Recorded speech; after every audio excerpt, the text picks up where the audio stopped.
The National Broadcasting Company presents the NFL Saturday Symphony. The 49er Orchestra tuning up.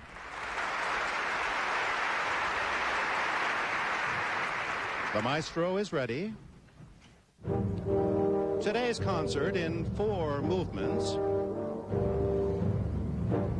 In his 8th year as conductor, John Stephen Young. Concertmaster, Jerry Lee Rice. Again, today's score by George Seifert, featuring a solo performance by budding artist Richard James Waters. Command performance by the sterling virtuosos that have made this San Francisco Symphony the nation's most successful. Building toward a climactic crescendo, accenting the orchestra's extraordinary artistic range from gripping power to fleeting finesse. Its colorful and joyous productions, acclaimed, celebrated, applauded nationwide. Oh my.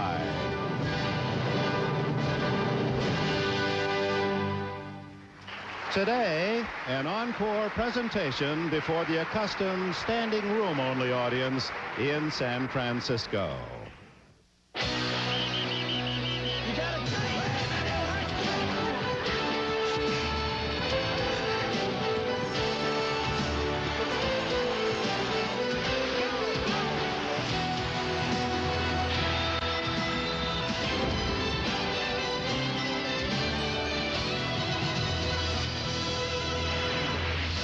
With apologies to Sashi Ozawa and the Boston Symphony. Hello, everyone, and welcome to Candlestick Park in San Francisco.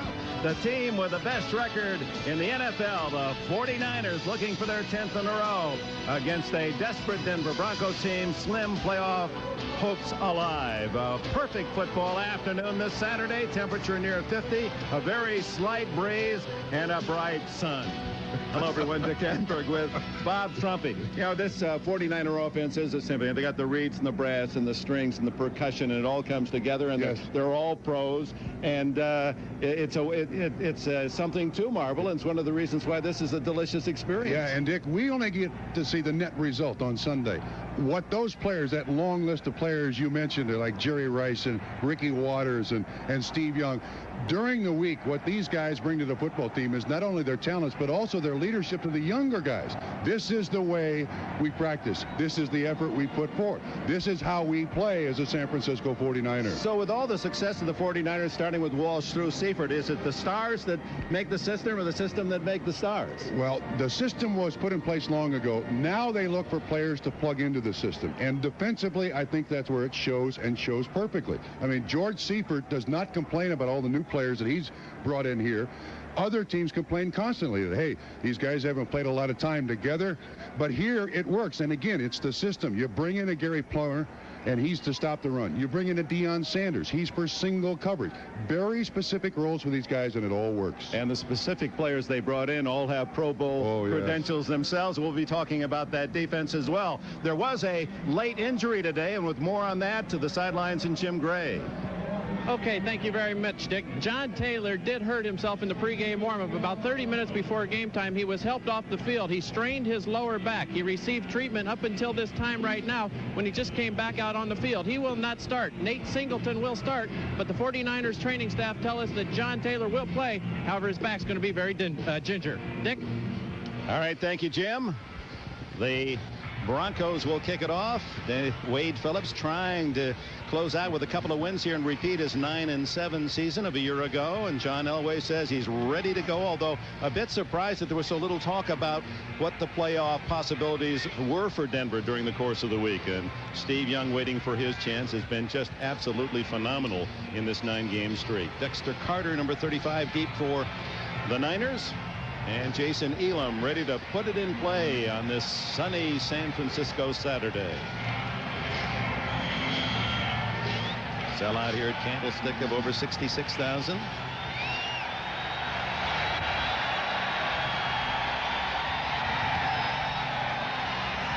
Dexter Carter at the 7. And slips down and was touched down. He'll be ruled down by contact. Did not get up to his feet before touched by a Bronco at the 15-yard line. So Steve Young and the 49er offense starts deep in their own end. Here's Reggie Rivers, 38, just getting a hand on Carter before he could get to his feet. So it's 9 Pro Bowlers on the San Francisco team. 2 less than Dallas that led the way. Jesse Sapolo and Bart Oates, the former Giant, 2 of those that are on their way to Hawaii. Steve Young, almost 70% completions. Waters Floyd's been a brilliant rookie from Florida State. Rice, what can you say? Singleton for John Taylor. And Brent Jones, the tight end, another Pro Bowler. Jones in motion. Out of the backfield to Floyd. And the big guy gets about 8 yards. Floyd's 16th catch of the year. Here are the Denver Broncos defensively. Shane Dronette, fresh from his best game, 3 sacks last week against the Raiders. Ted Washington played here in San Francisco. Hasselbeck and Simon Fletcher, the front 4.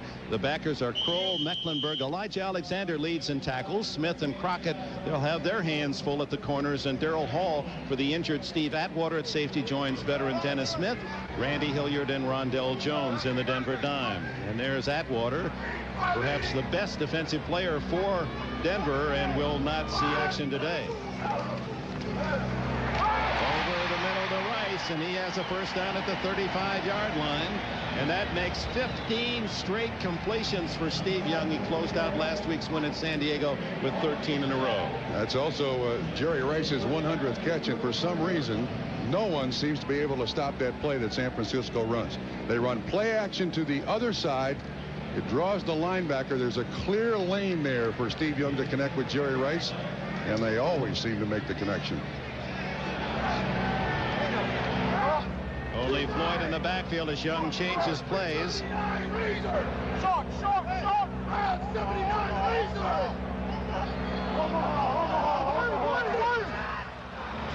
Great audio as Young to Floyd. And to the 40-yard line, a gain of about 5. You heard the defensive call, Omaha. Yes. You heard the razor red call from Razor Young. 79, Razor 79, audible system, very much a part of what San Francisco does. And when you can see what San Francisco is doing here, Denver blitzes a lot, so they're spreading the formation. And it's going to make it very difficult for Denver to blitz. They didn't there, but a good audible call and a completion made to probably the 4th guy in the procession. On the progression, that's the fullback. Now Ricky Waters, and he's corralled before he can get to full speed at the 43-yard line, where it'll be 3rd down and 2. And at 3rd down, the 49ers in this streak just have been impossible to stop. It seems to me that the early stages of the game, the 49ers, there are a few spots they want to test. Just see how it works. A pass here, a pass there. They come with a little sweep here by Ricky Waters, just setting up the defense. Harold Mecklenburg, the veteran from Minnesota in his 12th season, making the tackle of Waters after a 2-yard gain. 3rd and 3. Best in the league on 3rd down conversions, the 49ers. Jerry Rice to the 50. And to the Denver 43 and a first down. And one of the rare times you'll see someone get a pretty good lick on Rice in the open field. A 14-yard gain. Ben Smith made the stop. But Dick, this is a 5-yard completion. And when you play the 49ers, it's the run after the catch that's the most dangerous. And Rice probably the best that's ever played the game in a lot of things. And you're right, he turns his shoulders slightly. Now watch this. He goes in, stops, goes back outside. He's got Ben Smith on him, man-on-man coverage, and the run after the catch. Dennis Smith was the man who got the hit on Rice. First down at the 44, another 3rd down converted.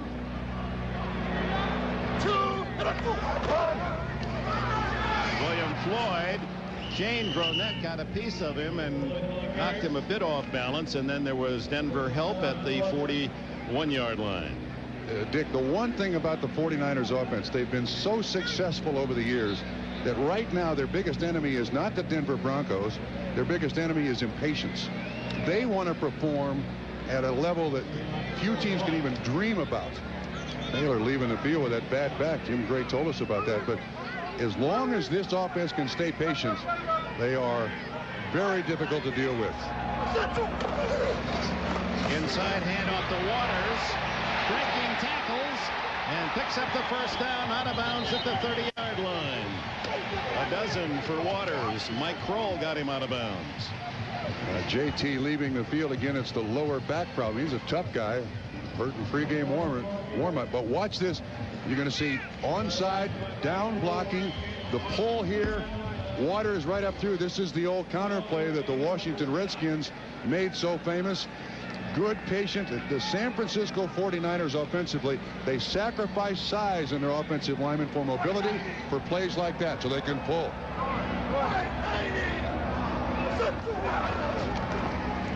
Young looking for something big, but it was covered and now throws it away. Jerry Rice, Noah Singleton on the sidelines, and that's the first miss by Steve Young after 17 hits in a row. This offense looks that way. Like they seldom have an incompletion. They go for the high percentage stuff, and they have so many weapons. I mean, everywhere you turn, and then Young makes the right choice. He doesn't throw the thing down there to make the mistake. There's not a lot wrong. There's Mike Shanahan, the offensive coordinator, formerly of the Denver Broncos, close friend of John Elway. And another close friend is on the sidelines of Elway on the San Francisco sideline as the Niners look at 2nd and 10. Over the middle to Rice. And riding him down is Crockett at the 11. Another first down and 17 more for the incomparable Jerry Rice. This first blitz that Denver's run, you're going to see the inside blitz. Mecklenburg 77, Elijah Alexander. And how they take care of it? Well, let's throw it to the greatest receiver in the history of the game. Let's see if he can run the little slant. Yeah, George likes it. What do you do against this offense? I mean, you got to hope for a bad day on San Francisco's part. Well, we asked that question of Wade Phillips, and he said the only thing you can hope is that they're a little overconfident. Yes. They're heavy favorites.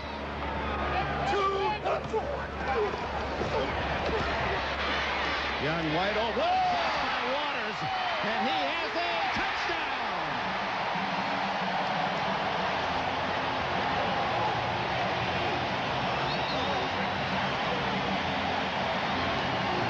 Candlestick Park has seen a lot of fine one-handed catches in its days, mostly during the summer, but Waters spearing it one-handed earns the score.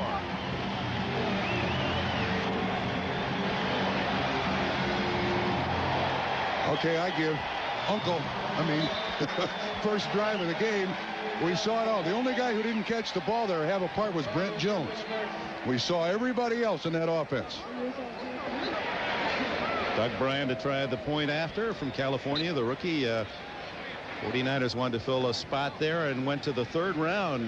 Very early pick for Bryan. And Waters, who said, I don't want to knock my buddy Jerome Bettis, my former Notre Dame friend, making the Pro Bowl, but boy, look at my numbers. Yeah. I thought I was going to Honolulu. He didn't want to say anything about it either, you know.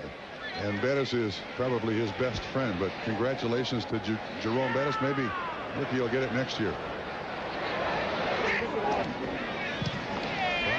The extra point, 85 yards in the opening opportunity, 10 plays, the final 12 yards on this pass, Young to Waters.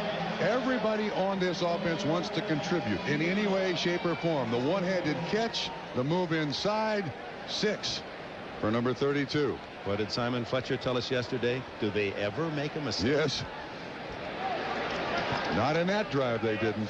Young, who leads the league in touchdown passes, has number 32. Welcome back to Candlestick. We talked about Steve Young and how difficult it is to extricate himself from that huge shadow, Joe Montana. Well, he's not only erasing some of the memories of Super Joe, he's erasing some of his records. 7 years ago, Montana set the San Francisco mark with 31 touchdown passes, and Young has just broken that with his 32nd. 34 left in this opening quarter, and the up back Derek Clark takes the ball out across the 35 to the 36, and we'll pause for this timeout. The NFL on NBC is brought to you by Beechwood Aged Budweiser. It's always been true. This Bud's for you. By Compaq, look for the new Presario computer for that small business you call home. By Energizer batteries, still going. Long-lasting Energizer batteries keep going and going. And by Chevrolet trucks, the most dependable, longest-lasting trucks on the road. We welcome you back to Candlestick, where a little slick going in spots, so Deion Sanders going to the longer cleats. John Taylor returns from the locker room. And Denver's first chance from the 36. And Elway, fumble recovered by Dennis Brown. Lee Woodall on the blitz, and Brown recovers.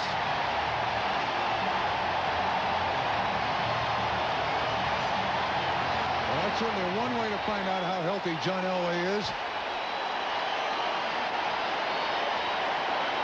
Here's Woodall right here, untouched, runs by Shannon Sharp, who is released in the pattern. And Woodall, with the speed of a safety, is there in about 4 strides. And John Elway coughs off the ball. He had no chance. Elway has great vision in the pocket, but I don't think he ever saw Woodall. Well, he did see him at the last minute, but there was nothing he could do about it. Well, this is taking your opponent out of the game early by the 49ers. They take over at the 22.5.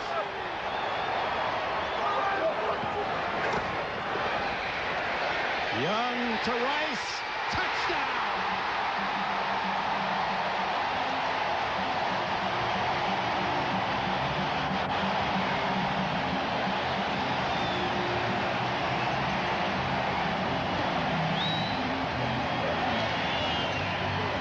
Dick, you remember what the Wade Phillips said to us last night? He said this team can beat you in an 11-play drive, and they can beat you in 1 play. Well, we've seen both. There are just not enough adjectives as Woodall sets up the touchdown with his forced fumble for Jerry Rice, now with 138 career touchdowns. And Doug Bryan, he's been as busy as a place kicker as the man holding for him. Klaus Wilmsmeyer has been idle as a punter. They didn't get a chance very often. This is what you call demoralizing your opponent. You take the ball down the field on your first offensive drive, get the turnover 1 play, you score. It just takes the wind out of Denver and the heart.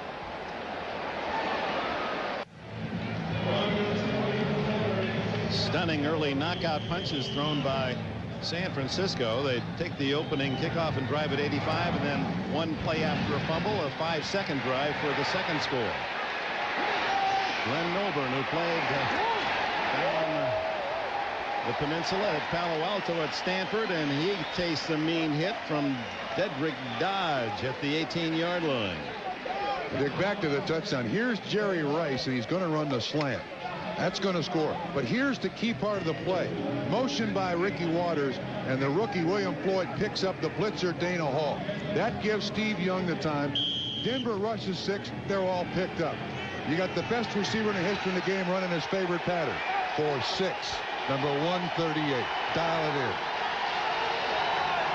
Now John Elway, second chance.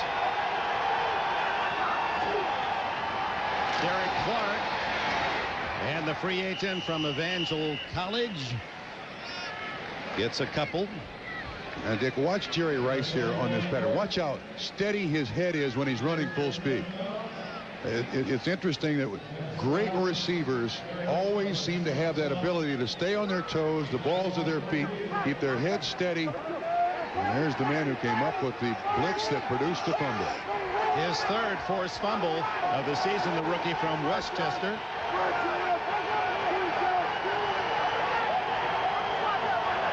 Second down and 6 for Elway. Underneath to Shannon Sharp. And Sharp, along with his brother Sterling of Green Bay, going to the Pro Bowl, has a first down at the 32. Let's take a look at the Denver starting lineup. Gary Zimmerman goes to his 5th Pro Bowl. Nylander, Wydell, Habib, and Strafford, the offensive front. John Elway, after sitting out last week against the Raiders, has Derek Clark, Leonard Russell out for the season with a neck injury. Reggie Rivers, the other running back. Anthony Miller, the long ball threat. Derek Russell, the other wideout. Shannon Sharp, the tight end. Cedric Tillman in the 3 wide.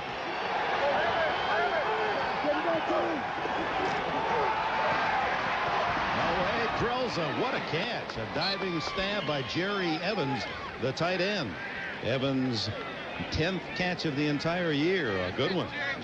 John told us last night, John Elway, he's not really sure what he can do with his knee. The one day of hard work this week in Denver was just the standard stuff. No pads, not really putting a lot of pressure on his legs. He's hoping he can go all day long, but frankly, he's not sure, Dick.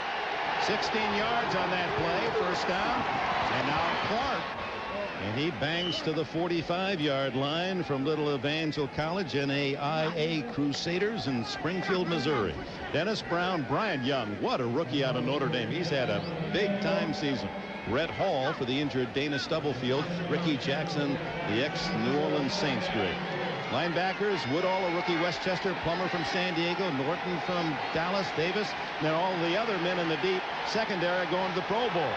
Sanders, Hanks, and McDonald. They stack up Clark, only a yard on that play, so it'll be 3rd down and 2. Bryant Young, George Seifert said that this kid from Notre Dame didn't come as a rookie or as a young player. He came as a pro. And he thinks that he should be the NFL Defensive Rookie Player of the Year. I don't think you're going to have a lot of argument from a lot of people, but he's changed physically. He looked a lot bigger and a lot sloppier at Notre Dame. Looks like he's trimmed down, gotten stronger, and a lot more fit.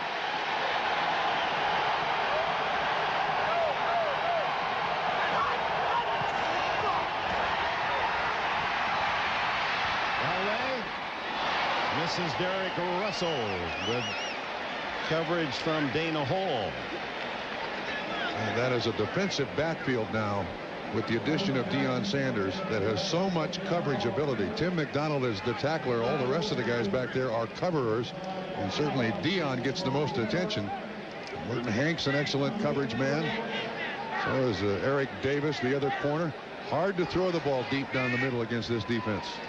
Tom Rowan's first punt of the day. Very high, and Dexter Carter waves for the fair catch at the 8-yard line. Reggie Rivers right there for Denver, and we have a timeout. 6 minutes and a second left in the first quarter. In this 9-game winning streak for San Francisco, they've scored in big numbers over 30 in every game except Detroit and Dallas. Dallas being the closest challenge, 21-14 here at Candlestick a month ago. From the 9-yard line.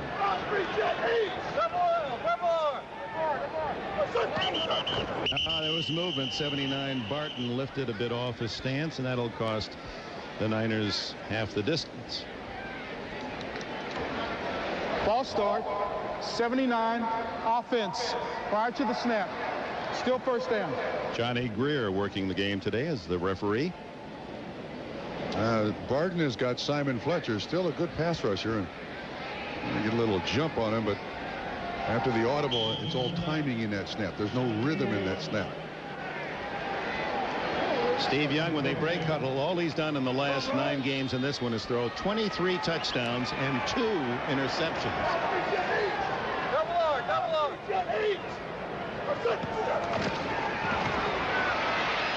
Whoa, Ricky Waters didn't seem to catch the flight of the ball. It was there. He was kind of fighting to find it, or that could have been another score. Make that 2 touchdowns today, so 24 touchdowns and 2 interceptions for Young. This is a tough choice for Ricky Waters as to which shoulder to turn back to the quarterback, and he just makes the wrong choice. If he turns inside, he makes the catch, but I think the pattern was designed for him to go outside, and he knows that if he can catch the football, that is a long touchdown score. A long primal scream in pain that he didn't get it.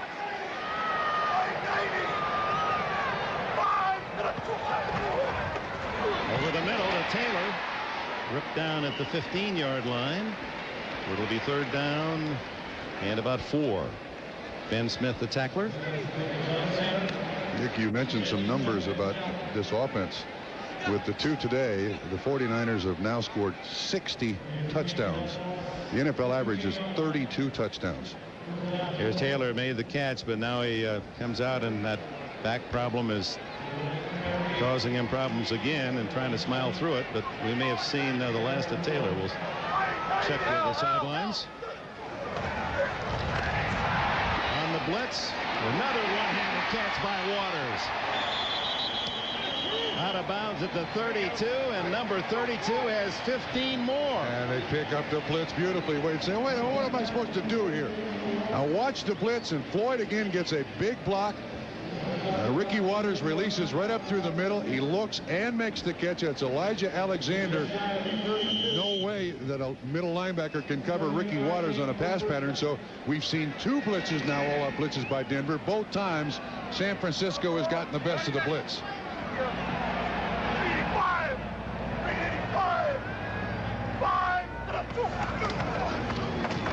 Waters stopped at the 37-yard line. Good low tackle for the Broncos. Ted Washington in on that stop. His daddy played so many years with the Houston Oilers, 10 seasons as a linebacker. Ted Sr.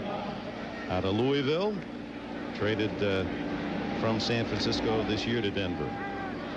Probably not a trade that he looks with great favor on, you know. They needed size on this defensive line and chose Bryant Young over him. 2nd and 5. The toss to Floyd.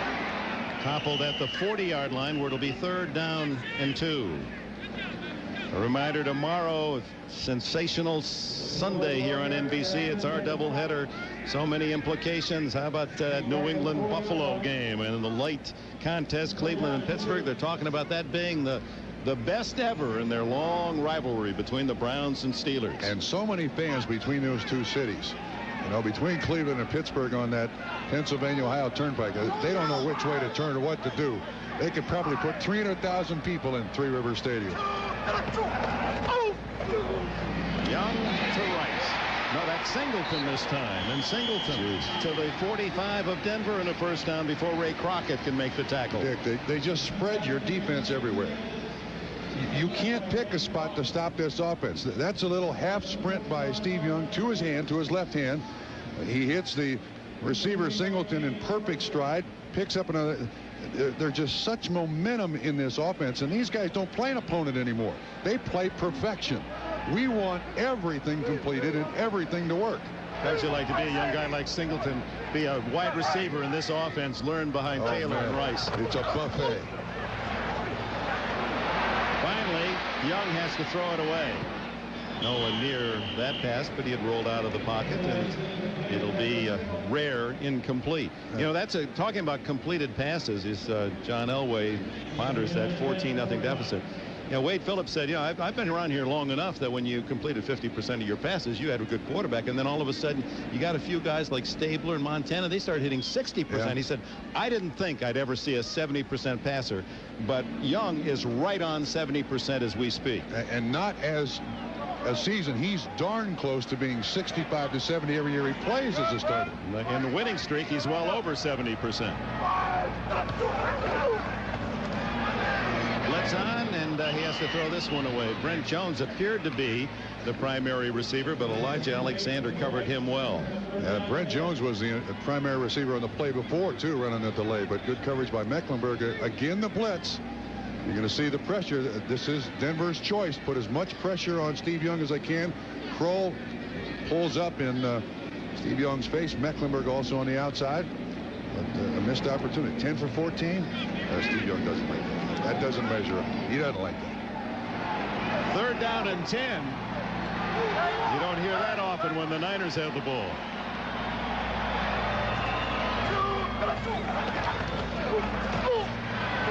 Down the middle to Jones, and the tight end with a first down at the 21.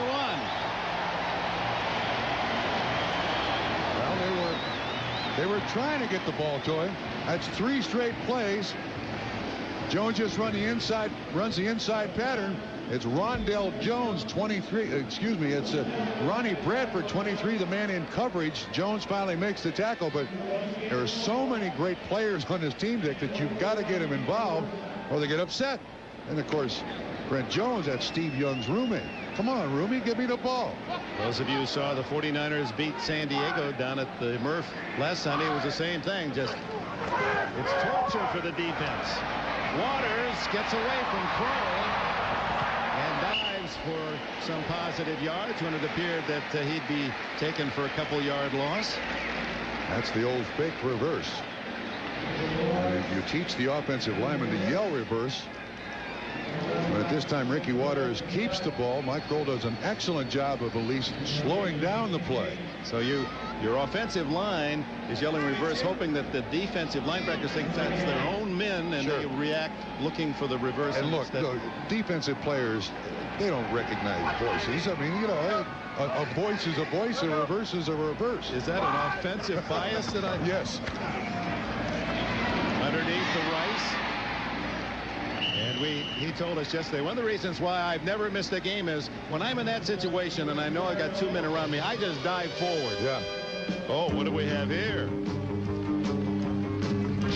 The dynamic duo, Steve Young and Jerry Rice. Well, Montana to Rice was worth 55 touchdowns, but Young to Rice has now moved with the score today into 3rd place all time. Reno Clayton 79. The best, but if you put Rice in the formula, he's over 100 yards, 100 touchdowns, Montana and Young. They're not done yet either. They're a long way from being finished. Floyd pulled back, still driving, and appears to have the first down on 2nd effort. And to the final seconds of this opening quarter, again, most impressive for the men of George Seifert. Now, this William Floyd out of Florida State, one of the problems coming in as the first-round draft choice is that people pick on you. Well, his agent said he'll be the best fullback, bar none. So guess what his nickname is? You got it. Bar none. End of the quarter. 49ers 14, Denver nothing.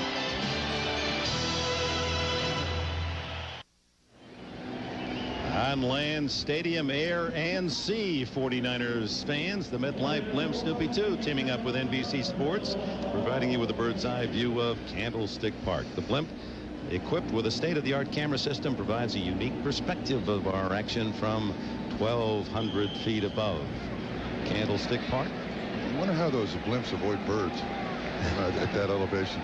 The only problem with they get that bird's eye view. Sure. They do? Okay. I just wondered. They can pick up a first down without a touchdown. Leading 14-0. We open the 2nd quarter, and William Floyd is in the end zone for another score.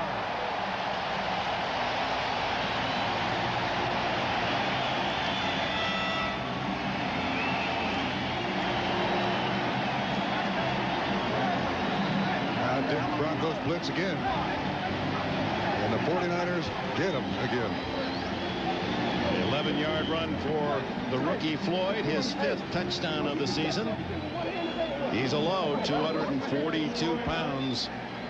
Was the star blocking back of last year's national champion Seminole team, and Wade Phillips trying to get his team into a higher gear. Doug Bryan's extra point, 21-0. An 85-yard drive to start the game, and that was a 91-yard march.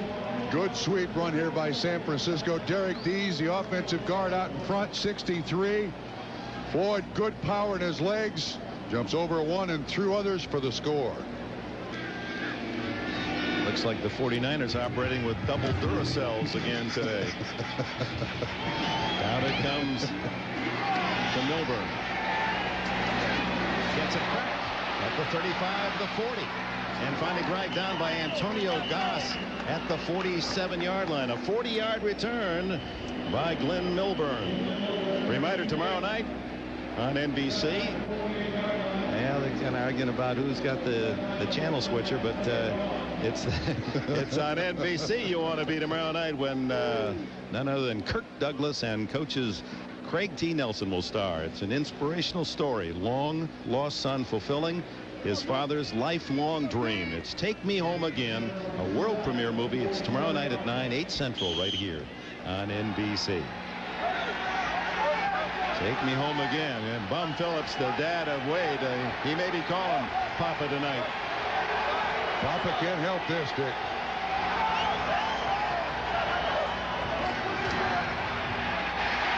Elway with that heavy brace on his knee that won't allow it to completely straighten, and takes away some of the flexibility. That's the kind of play where a healthy Elway might scramble for some good yardage. I think he's pretty much resigned to being in the pocket. Bryant Young, 97. He gets around the right guard, Habib, and you can see that John Elway's just not mobile. He just doesn't have the real faith in that knee. Part of the reason he isn't mobile is taking a pretty good beating. That's the 41st time of those 45 sacks that it's been Elway. And Milburn, Merton Hanks, and others to make the tackle. Tim McDonald out at the 48-yard line in San Francisco territory. The first time Denver has moved into that half of the field. Well, you can be a bit philosophical when you're a veteran like Mecklenburg. He's seen all sides of leads and deficits. The Snow Goose is going to be done with football. He's going on to the next phase of his life. Fishing and family. Yep. Can't wait for both.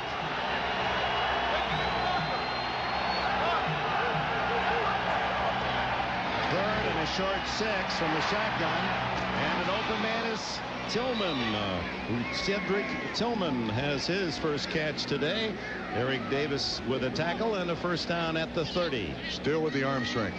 John Elway is one of those guys, whether his legs are healthy or not, given the time and the room, look at the RPMs he puts on that ball. Eric Davis has very good coverage, but the speed of that pass, you have to be inches away from the receiver to have an effect.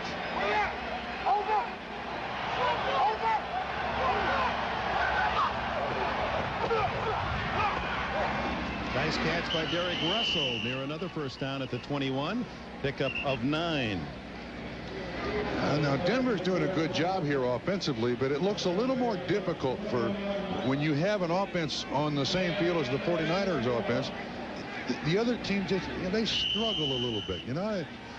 The receivers are going out of bounds. San Francisco 49ers receivers, they're heading for the goal line. There's Jim Fossil, the offensive coordinator.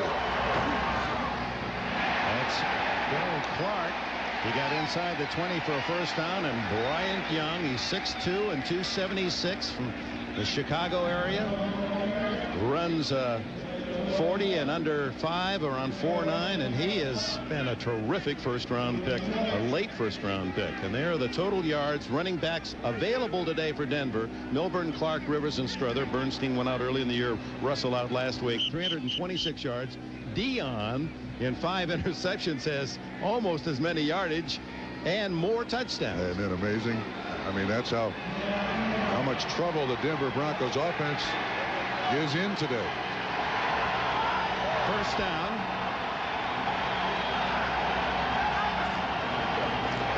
Blitz. And Shannon Sharp can't pull down the high pass. Merton Hanks on the coverage. Lee Woodall, who forced the fumble, the linebacker with a blitz, was coming hard again.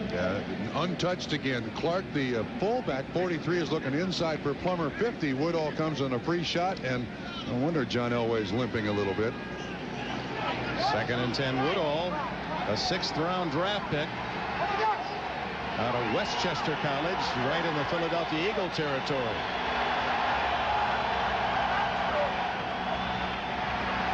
Good protection. And a good throw underneath the Derek Russell, and a first down, it would appear, at the 9-yard line. Dick, because of the 21-point lead here, 49ers going with pure zone, not taking any chances, don't want to give up the long reception. So you see, this is not the defensive coverage that San Francisco plays best. They're better at man-to-man or zoning half the field. So, and Broncos are going to move down the field here. Anthony Miller without a catch is to the left, where Deion Sanders has him. And it's Reggie Rivers for 2 to the 7-yard line.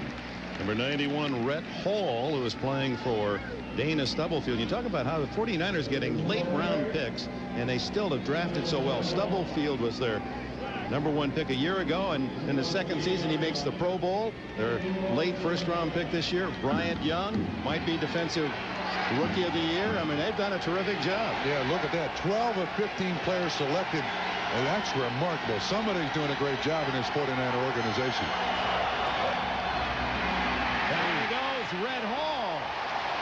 Another sack, and Hall, who had 1 all year, has 2 today in the first half. And boy, that hit was right on John Elway's left knee. Now, it's not a knee injury as much as it's a muscle pull, but watch the hit by 91.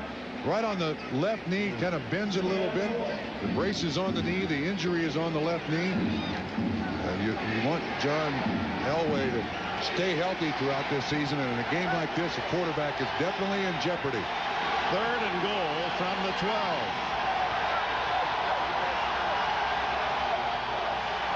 Whoa, Russell almost ran right into the snap underneath, and that won't get much. Jerry Evans just a couple of yards, smothered by Gary Plummer.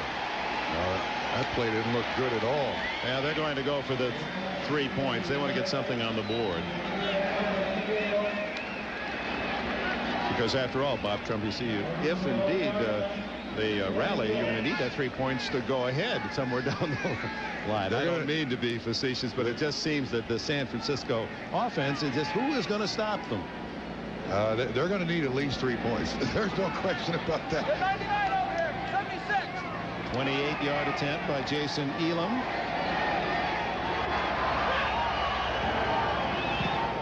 And Elam is now 20 in a row from inside the 40-yard line. 21-3 San Francisco. The NFL on NBC is brought to you by Gillette Sensor XL with micropins that set up your beard for the world's best shave. By Black & Decker, the source of powerful gift ideas. By KFC, the Colonel's way is still the best way. And by Acura, some things are worth the price. Welcome back. Dick Enberg, Bob Trumpy, Jim Gray, the defensive coaching corps down there giving the San Francisco 49er defense a scolding. They allowed the opposition to get 3. Oh, that's cruel. Jason Elam toward Dexter Carter. Go, baby! And Carter, as he saw daylight, finally ripped down, fumbled the ball. Randy Hilliard made the tackle, and the Broncos say they have the ball. Broncos got to win a lot of these arguments today to have a chance. Some heavy campaigning there by Ray Jacobs and Rondell Jones. But it doesn't help. It's San Francisco's ball. But they got to try. In all pileups, they got a lobby today. Tomorrow night at 7, 6 Central, as Carter comes out with the ball himself. All right, a Sunday night on NBC. DNA swapping is turning humans into Terrians on an all-new Earth 2 and on an all-new Sequest. Ship is trapped beneath the ocean floor and surrounded by monster dragon snakes. Ooh. I hate when that happens. What? Journey into the unknown with Earth 2 and Sequest tomorrow night starting at 7, 6 Central here on NBC.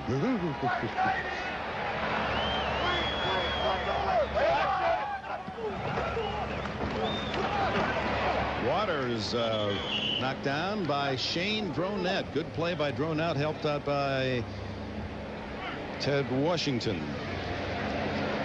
Well, 3 times the ball, 3 times 7 points for the 49ers, and that's something. How many times can they go? Can Denver stop them from scoring? And it hadn't been easy for San Diego. Nor Atlanta gave up 50, or New Orleans 35, or the Rams 31. Keep rubbing it in here. Keep bringing it up.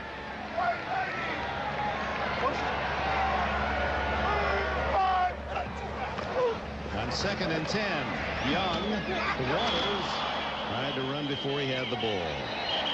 And he throws Ben Smith down. Ricky Waters, who studied graphic design at Notre Dame, likes to draw, and very modest about his talent. As we talked to him yesterday, we said, well, why don't you just bring us a sample of what you have? And he's fascinated by automobiles. It's one of his pieces of graphic design. He has a lot of talent. And another. Yeah, that's an Austin Healey 3000, I believe. Nice antique car to have in your garage. Do you have an antique car? Oh, I have several. So 3rd and 10 for Young. Goes long to Rice. Incomplete. As he was battling with Randy Hilliard. Excellent job by Hilliard. And a moral victory for the Denver Bronco defense. We put up the 3 graphic. and out. Yeah, we put up the graphic that they scored 3 straight times. Hilliard with a great job. Ball slightly underthrown here by Steve Young. And allows Randy Hilliard to get his hands on it. So fans in Candlestick very disappointed. Wait, we got to introduce this fellow, Klaus Wilmsmeyer. You don't see him very often. He has punted less than anyone in the league. And it shows. No, It gets a 49er bounce to the 26-yard line. It's a lack of practice, Dick. That's all it is. Timeout. 8 minutes, just under 8 remaining in the first half. Well, we're pleased to be in San Francisco, but we'd love to be at Three Rivers tomorrow. Oh, man. Browns and the Steelers. Elway starts at the 26. Trailing 21-3.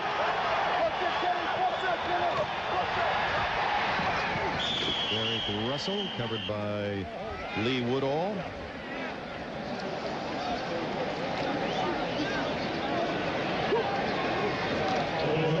During the last defensive stint by the Broncos, Elway was up there warming up, and John knows I can't miss those, not against a team like this. Talking to himself, I got to be out here for 5 or 6 plays. Give our defense a rest here. John Albert Elway, his 2 sisters live in nearby San Jose, are here to cheer for him. Reggie Rivers couldn't get that one extra block in the corner, and there was Ken Norton Jr. to make the stop. And also Tim McDonald, a strong safety, hits him first.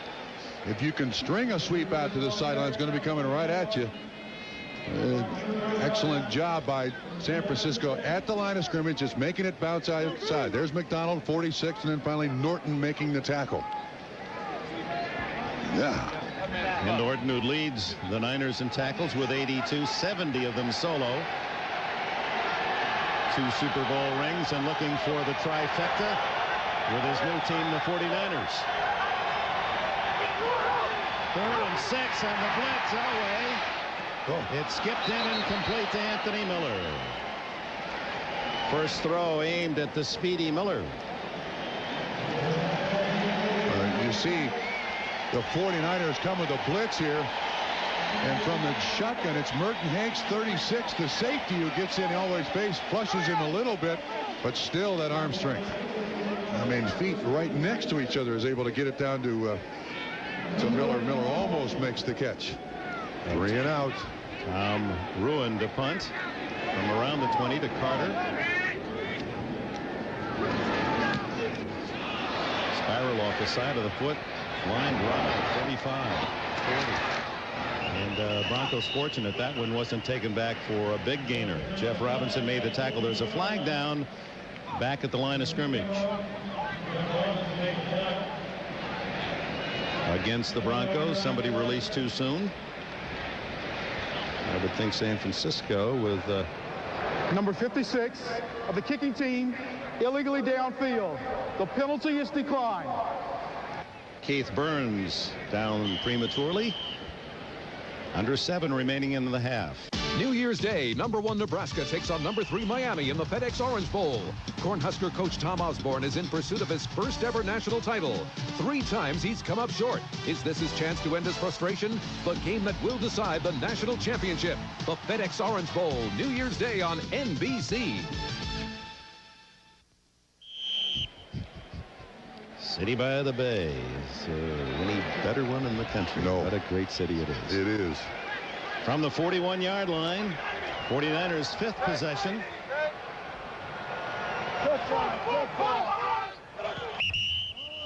And movement early from Barton the 2nd time today. Gives us a chance to talk about Johnny Greer will explain. False start, 79, offense prior to the snap. Still first down. Number 66 in red is Bart Oates. After 9 years with the Giants, a couple of Super Bowls. He's a practicing lawyer in New Jersey.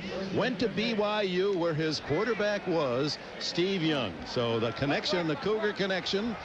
Oates snapping to Young. 2 lawyers He said when they get in trouble, they talk in Latin. Young to Brent Jones, the tight end, and he's out of bounds at the Denver 49, close to the first down. Darrell Hall, the hit. Well, you mentioned the two lawyers, Oates and Young. Young has yet to pass the bar. And here's his roommate again, Brent Jones. Excellent outlet receiver, can be the primary receiver, inside release. Carl Mecklenburg and also Mike Kroll kind of drop him, and I can't believe it. Last week against San Diego, there was coverage dropped on Brent Jones. It's happened again today. Not smart. Brent Jones will burn you. Movement again, and we'll see against whom this time. Well, you go back to Jones. He's going to his third straight Pro Bowl, and it's typical of these 49ers.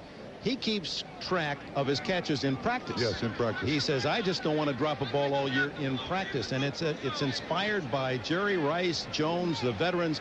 You go to their practice, and it's not like any other you see around the league. I agree. In fact, yesterday when we went to practice, while the defense was doing a little walkthrough, Jerry Rice was down there catching passes at the other end. In fact, he even goes so far as to use an assistant equipment man who is left-handed to throw him passes so that he's used to catching the ball from Steve Young. Oh, he can't stand to just stand and watch. I mean, where any normal athlete say, hey, I'll take a little blow here and just stand, watch what the defense is doing or what special teams. He goes the other end of the field. Neutral zone infraction, middle guard, defense. Middle guard. Johnny, you're aging. You're dating yourself here.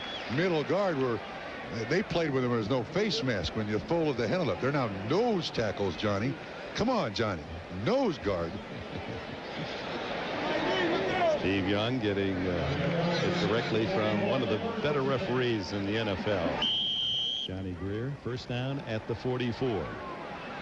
Speaking of now there's no face mask, how about that? 61 years ago today was the first NFL championship game. Bears and the Giants. Will give you more after the play.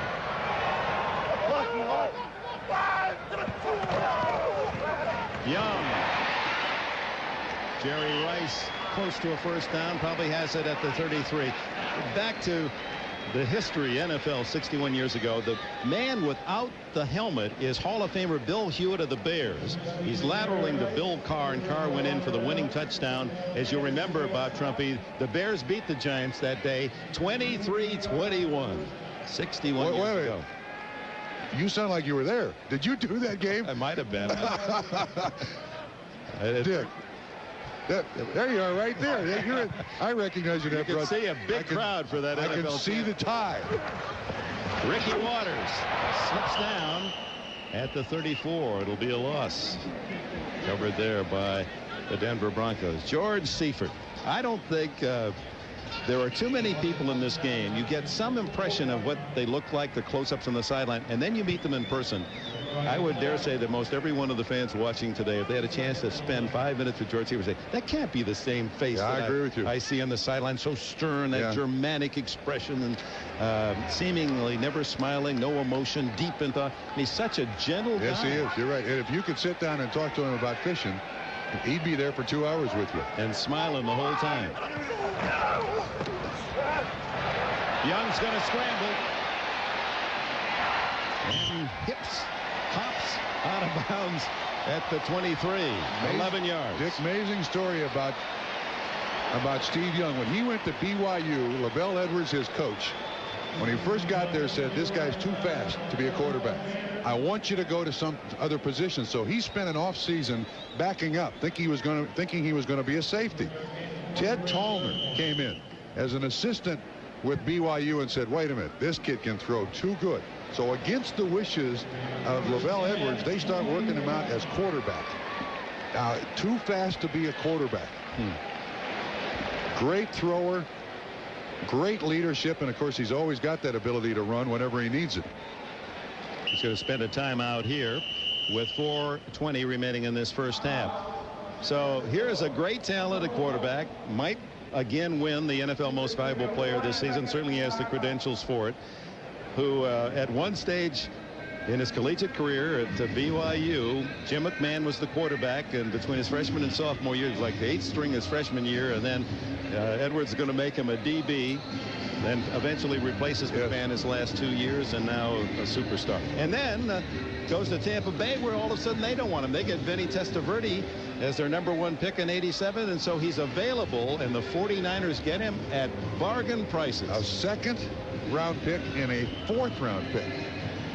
Of course, there's a lot of ex-Tampa Bay Buccaneer players playing pretty well around the league. Steve Young is just another. Well, they have that complicated quarterback rating system, which factors in touchdowns, completion percentage, lack of interceptions, that sort of thing. And Young, I mean, he's in the league by himself. Absolutely. If that was a thoroughbred race, he'd be winning by 12 lengths. Yeah, there's no question that he has outdistanced the field this year at quarterback.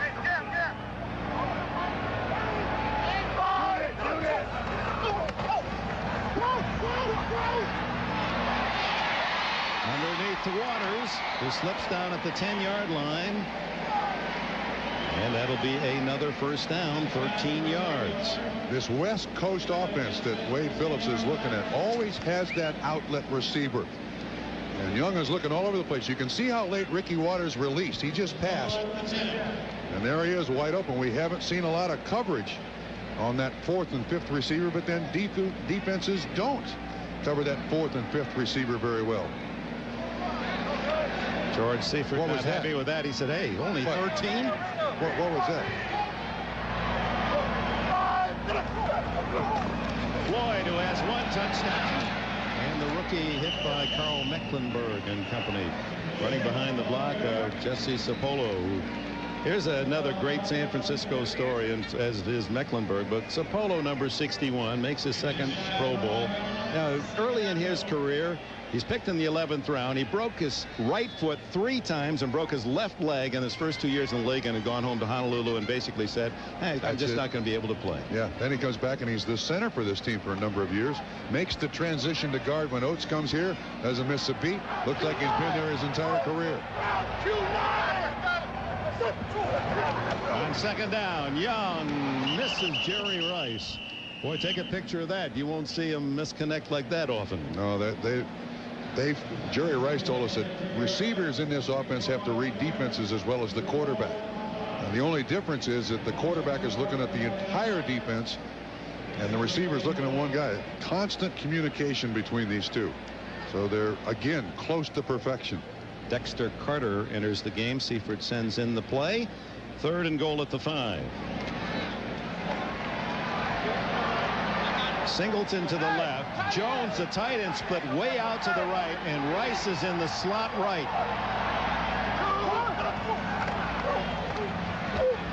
Rice stopped at the 1. Good hit by Ben Smith. 4th and goal at the 1-yard line.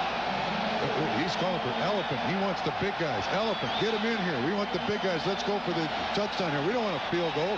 Ruin our record. They call that the ox sometimes here in San Francisco. The old Angus. Remember they put Guy McIntyre in the backfield. Whatever they call it inside the 20 for the 49ers, it generally works, Dick. Ted pops in the 2nd tight end. Enders. Floyd and Waters.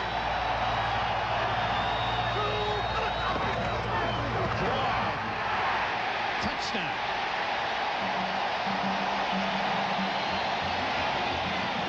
William Ali Floyd with his 2nd touchdown, and it's 27-3. Ali, because his dad wanted him to be a boxer, he'd be some heavyweight at 242.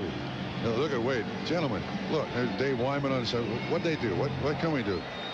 Dave should say to Wade, hey, I got some shoulder pads in my locker. 2nd half, you go out there. You stop. The only team that has stopped them was the Philadelphia Eagles in Game 5 of the season. Extra point by Bryan. It's 28-3 and a flag down.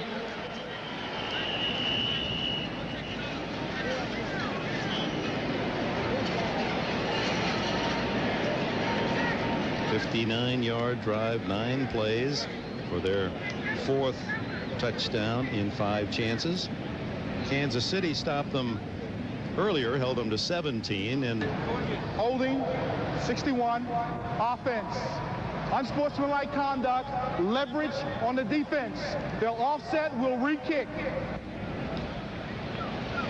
the leverage is that a few years ago they ruled that you can't push off a teammate or jump up on a teammate to block a field goal, mostly to protect your teammates from injury. From behind the defense. 99, it looks to be Shane Dronette climbing up over the back of a teammate. Or climbing up over Bart Oates. Just jumped right on his back. Shame on you, Shane. You shouldn't be doing it. So it's a replay.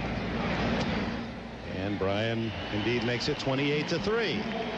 Okay, Dick, if we go back to the pass play that was down here on the goal line, this is Brent Jones. He comes in motion. Here's Rice, and he runs this little delay and then comes back outside. Part of this West Coast offense is just faith in these players' ability to get the job done. Now, this is all man-to-man coverage on Jerry Rice. He comes inside, back, outside. It's cleared out for him, and he almost gets to the end zone, but a good tackle by Smith. Again, now watch this delay outside. You got to sell it. Smith makes the contact, but again, look at that quick, strong stride of Jerry Rice, and he just separates from Smith in one step. And then that sets up the 4th down touchdown run. Rice at block on Dennis Smith, 49. Good lead block by Ricky Waters. Yeah, and I'm telling you, this Floyd kid, this William Floyd, bar none, this is his rookie season. In 2 or 3 years, this guy is going to remind a lot of people of Tom Rathman. Great blocker, excellent receiver, and does not, and maybe most importantly, does not make mistakes. Bar none. I love that nickname. That'll be forever. Yep. Veterans love to find out that a little line like that, bar none. You know, with all his money, he brings donuts, and you know he's got to sing Florida State's. And he's smart. Look who he sits next to. Absolutely, the money man. But he should be making more money, Jerry Rice, shouldn't he? I mean, I'm surprised we don't see him on television more often. Selling products. As a commercial endorser. Absolutely. Very well spoken. Handsome man. He's bright. I mean, he's only the all-time terrific wide receiver. We have some suggestions you might be interested to know. Milburn kind of a slip down and get up, and it works.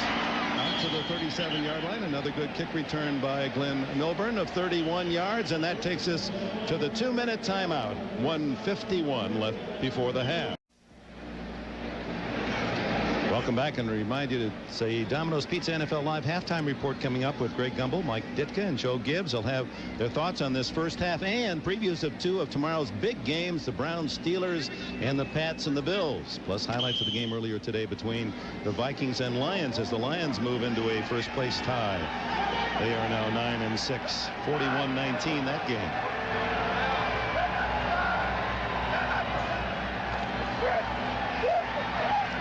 Little delay, and then underneath to Shannon Sharp, and the tight end to the 45, a gain of 8.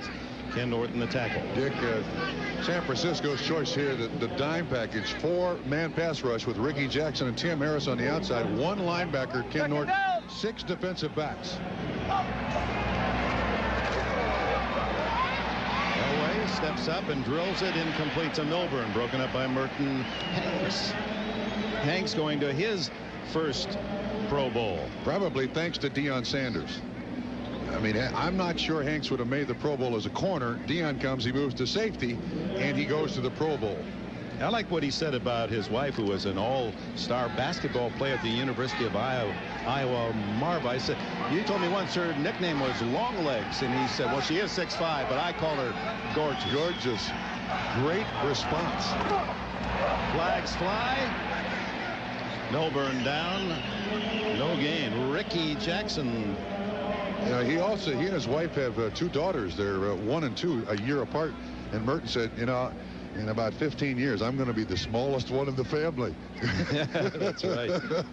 Merton's 6'2", and she's 6'5", and had a chance to model in Europe out of college, University of Iowa.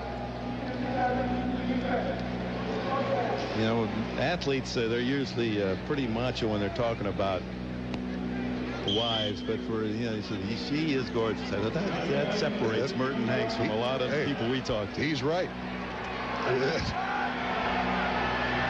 first down on the penalty. 1:19 to go. Elway deep for Miller against Sanders, and Dion gets a left hand on it. Well, that'll wake up Dion. I think he was getting a little bored over there. Not much action. Doesn't like to play zone, prefers man-to-man, likes the confrontation. He looks like the bump on Anthony Miller. I'd like to see a foot race between these two guys, because Dion, I think, is the fastest defensive back in the league, and Anthony Miller's got to be one of the 2 or 3 fastest receivers. But that's the way he likes to play football. Be center stage, get the attention, try me, go after me.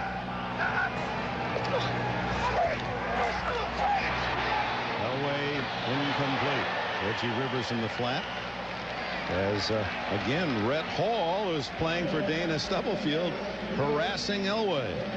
And one of the things that 49ers have changed, because Dion loves this man-to-man coverage. Look at the strength that Dion has. Mutual respect. I mean, Sanders is about 6 foot 6'1", maybe 6'1", close to 195 pounds. Unbelievable strength for a cornerback.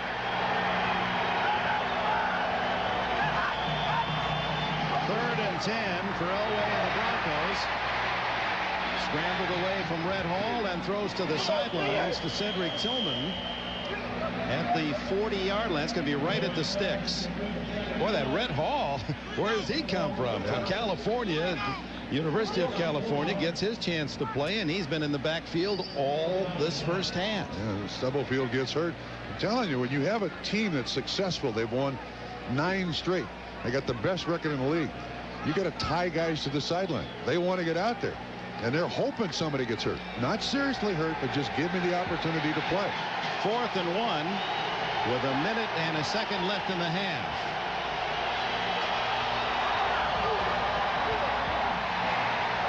The second effort by Derek Clark got him the first down. He'd been stopped shy of the first down. Rumbles for 3, and then Denver uses one of its timeouts. I'm sure all the people in Denver say, where was that last week against the Raiders? They had 5 shots inside the 1-yard line and couldn't get in. Elway told us, well, it would help if everybody in the offense ran the right assignment. He had a guy in the backfield go the wrong way on 3 straight plays. Well, tomorrow NBC Sports has this lineup for you, so tune in. It's a doubleheader. 12:30 Eastern for NFL Live. Bill Parcells' New England Patriots have a great chance to move into the playoff picture against the Buffalo Bills. And Buffalo, how many weeks have we said is this the week? And the Bills still in position with Frank Reich for the injured Jim Kelly to spoil New England's hopes, and maybe a long shot for Buffalo to move on through. San Diego with a win would win the AFC West against the New York Jets, and the Chargers have had trouble winning. And then Cleveland. Come on, get to it. Okay, what do you think? The Cleveland Browns have to run the ball, and run the ball a lot, to keep the Pittsburgh Steelers out of the blitz. If Pittsburgh can blitz, I don't think Cleveland has a chance. Elway over the middle. And it's Cedric Tillman again. First down inside the 25-yard line with 42 seconds left in the half. Denver has 2 timeouts remaining. Well, for fans of Denver and for the emotions of this Bronco team, a touchdown here would make halftime much more enjoyable. But down goes Elway again. Number 97, Bryant Young. His 7th sack of this season, and the 4th time Elway has been hit trying to pass. Again, this is just a 4-man rush now by San Francisco, and Bryant Young, who is initially double teamed, still gets in there with pressure along with Dennis Brown. Dennis Brown actually made the initial contact. They may have to split that sack. This guy did not play like this at Notre Dame. He was part of a defense that was more at the line of scrimmage, hit, hold. Now this is a penetrating defense, and it seems to fit Bryant Young's style a lot better. He was the 7th pick in the draft, and he now has his 7th sack of his rookie year. Generally, rookie defensive linemen play high. They come out of their stance and they're high, and they get blown off the ball. This guy, no, not that guy. Bryant Young, 97. Bryant Young, 97. What guy was in that picture, that band of the 49er cheerleaders? I guess I missed him.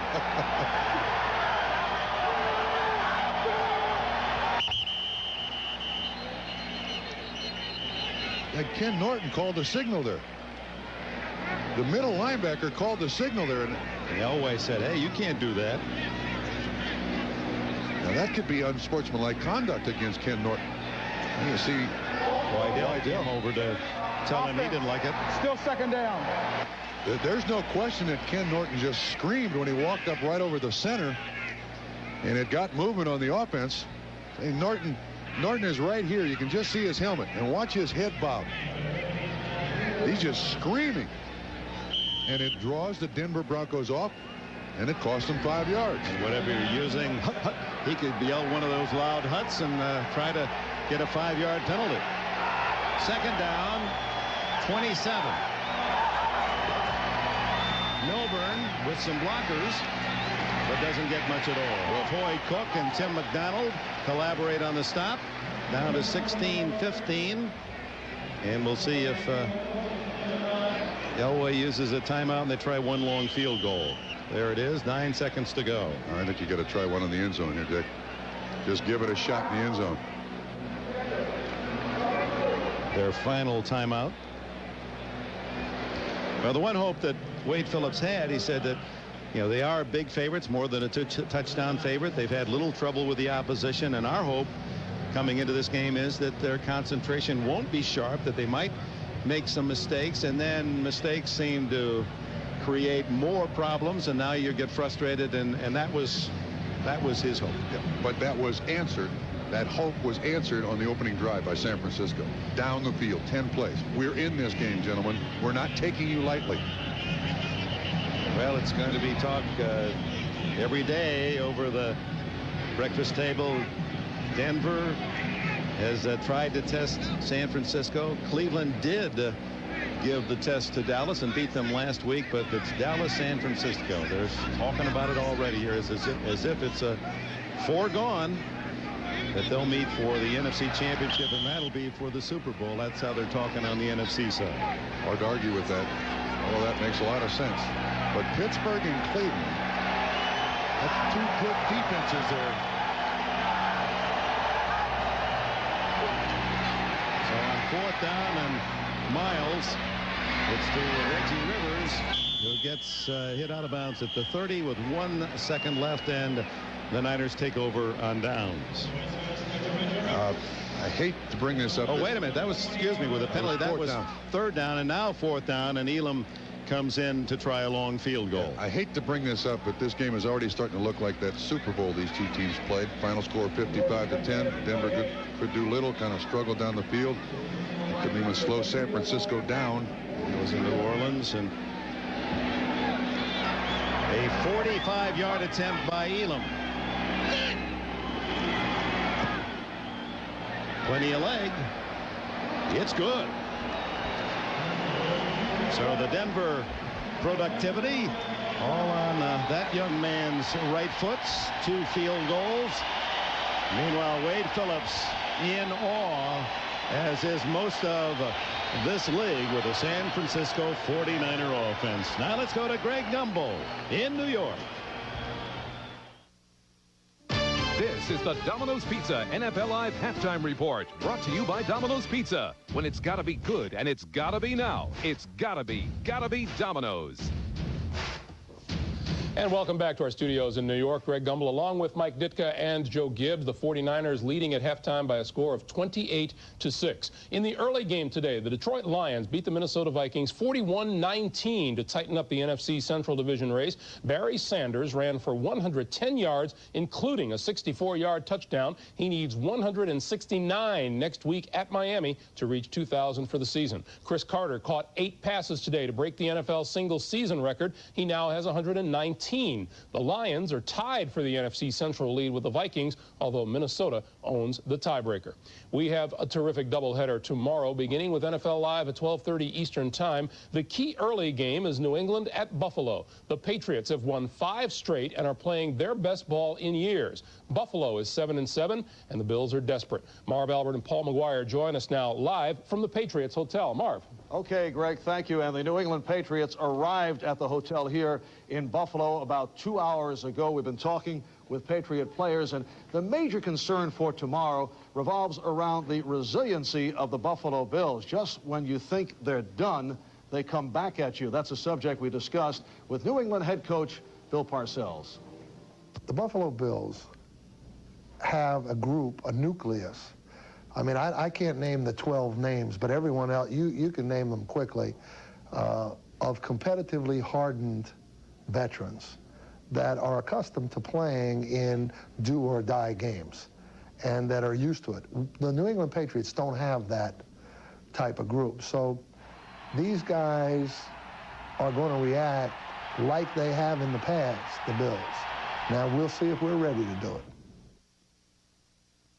Downplaying the playoff picture because he wants his team to concentrate on the Buffalo Bills, because if they don't win the game tomorrow against Buffalo, there is no playoff. And it is now Frank Reich and the Buffalo Bills. Reich taking over for the injured Jim Kelly. And over the years, Frank Reich is a guy who has done it off the bench. He has earned a reputation of being a miracle worker. His record as a starter is 6-2, although in must-win games for the Bills, he is 6-0, including that astounding come-from-behind playoff victory over Houston 2 years ago. Somewhere through the years now, I know there's been a confidence level that they've gained in me at the quarterback because of the success that we've had, but it's funny, I still try to do whatever I can to create that sense of urgency in their mind. You know, I really, when we step out in the field, you know, there's nothing a quarterback loves more than to have the defense have a mentality that, you know, we have to shut him out. We have great confidence in Frank, not just the coaches. He does it himself, so do the players. We look for Frank to step in. He has complete command of our offense, and we look for another Frank Reich, vintage Frank Reich performance. You know, talking to Marv Levy today, he said that obviously Frank Reich is a much better quarterback when he has a week to prepare. But you know, an interesting thing about this game, young Drew Bledsoe at 22 years old, in the first 8 games of this year, threw for more yards than Frank Reich has thrown in 10 years. And Paul, it should be reported that this afternoon here in Buffalo, it was a balmy 40 degrees. Let's get back to Greg.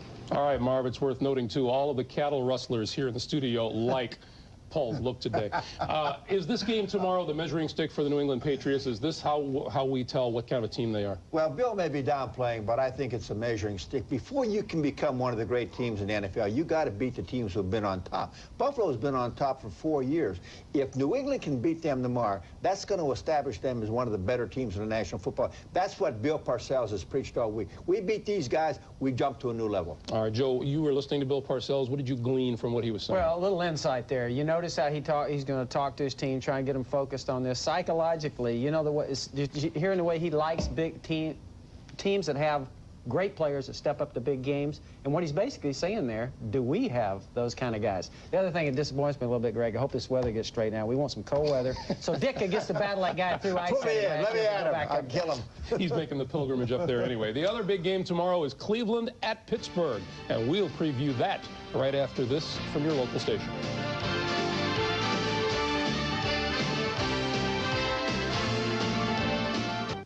This is the Domino's Pizza NFL Live Halftime Report, brought to you by Domino's Pizza. When it's gotta be good and it's gotta be now, it's gotta be Domino's.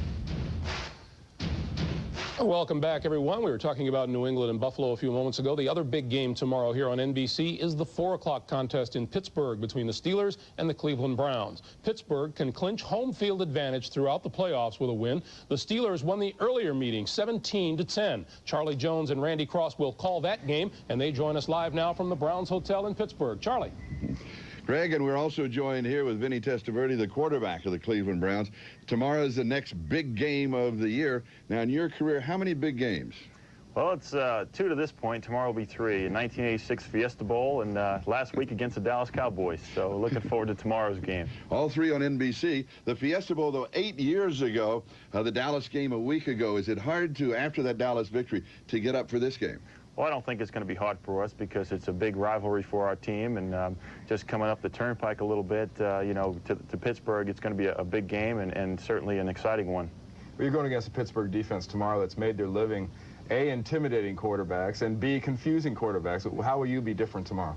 Well, I think in the first game we really hurt ourselves. We had some plays that we could have made, some big plays that we didn't take advantage of. And, you know, me playing here for 2 years now, I had a chance to play against them last year, and kind of felt my way through in what they do on defense and the types of blitzes they bring. So I think I'm ready for them this time.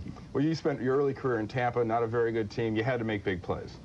Now you're in Cleveland, you're on a pretty good team, and there's life after Christmas in the NFL. Yeah, this is my first year going to the playoffs, and I'm looking forward to that. And, you know, being with this team, with the great defense that we have, we don't have to make big plays on offense because our defense will come out and play well and help us win ball games. Are you enjoying it a lot more?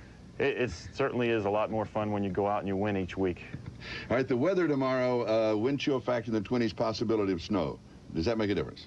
I don't think it will for us. I think we have a very good running attack, and if it does, the weather does get pretty bad out there, we'll go to the running attack and use that. Good luck. Thank you. Thanks for visiting with us. Greg?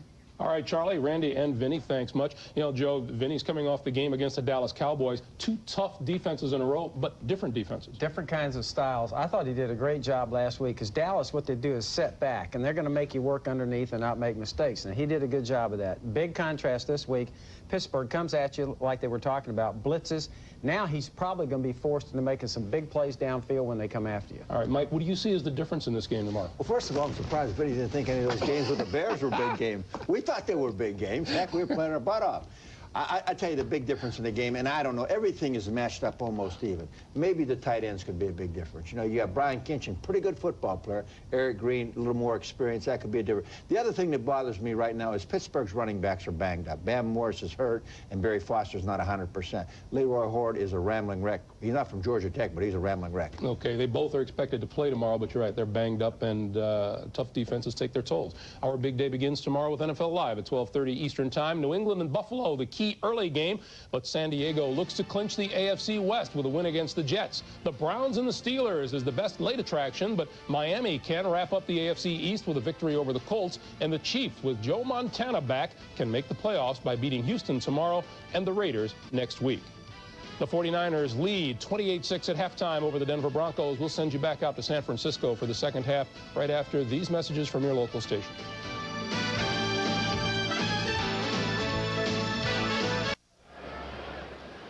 High above Candlestick Point in South San Francisco, the 49ers leading 28-6. We're ready for the second half. A look at the Coors Light halftime statistics. As you can see, the 49ers dominate on first downs, on passing yardage. Time of possession means nothing. The key stat, the 49ers scored on 4 of 5 first half possessions. All 4 touchdowns. Wonder how long or how big the lead will have to be before George Seifert starts using his backup players. Bryan to kick it off. Milburn, who's had 2 good returns, waits at the other end. At the 7. And Milburn trying to get to the sidelines and dragged down by Tyrone Drakeford of the 49ers. Well, you know, everyone that loves football watching these 49ers they have to all be saying the same thing. You know, how do you finally stop that offense? Yeah, I'm not sure there is a way to stop the offense. You need for them to help you to be in a game. Yeah, but they don't. That's what Denver said. They don't make mistakes. They don't make mistakes. If I'm reminded of a football team when you look at this offense, it's of the Dolphins in the 70s when there was Greasy, Warfield, Zonka, Kick, Mercury, Morris. They beat you mentally worse than they beat you physically, Dick. They just took the heart out of you. Elway fumbles, and Denver falls on it. Ricky Jackson with a tackle and forced the fumble. And one of Elway's friends, big lineman there to fall on it, appeared to be Kirk Scrafford. Again, good pressure, obviously, by the 49ers, but they stay after it. They don't give up. He's flushed on the outside, and then Ricky Jackson kind of cleans up and makes the contact. And it looked like Scrafford, right, 76, did make the recovery. But again, you know, you go in at halftime, you say, all right, now this is what we're going to do in the second half. Come out, and a sack and almost a fumble lost on the first play.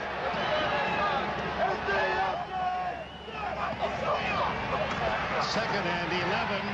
Elway down again. Red Hall has the hat trick. 3 sacks. for this second-year tackle from California. Let's go down to Jim Gray.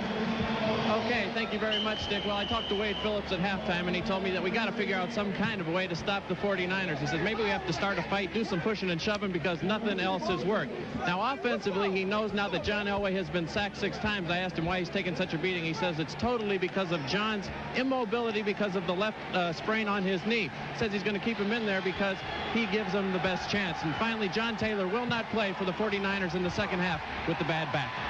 Elway going long to Miller, intercepted by Deion Sanders.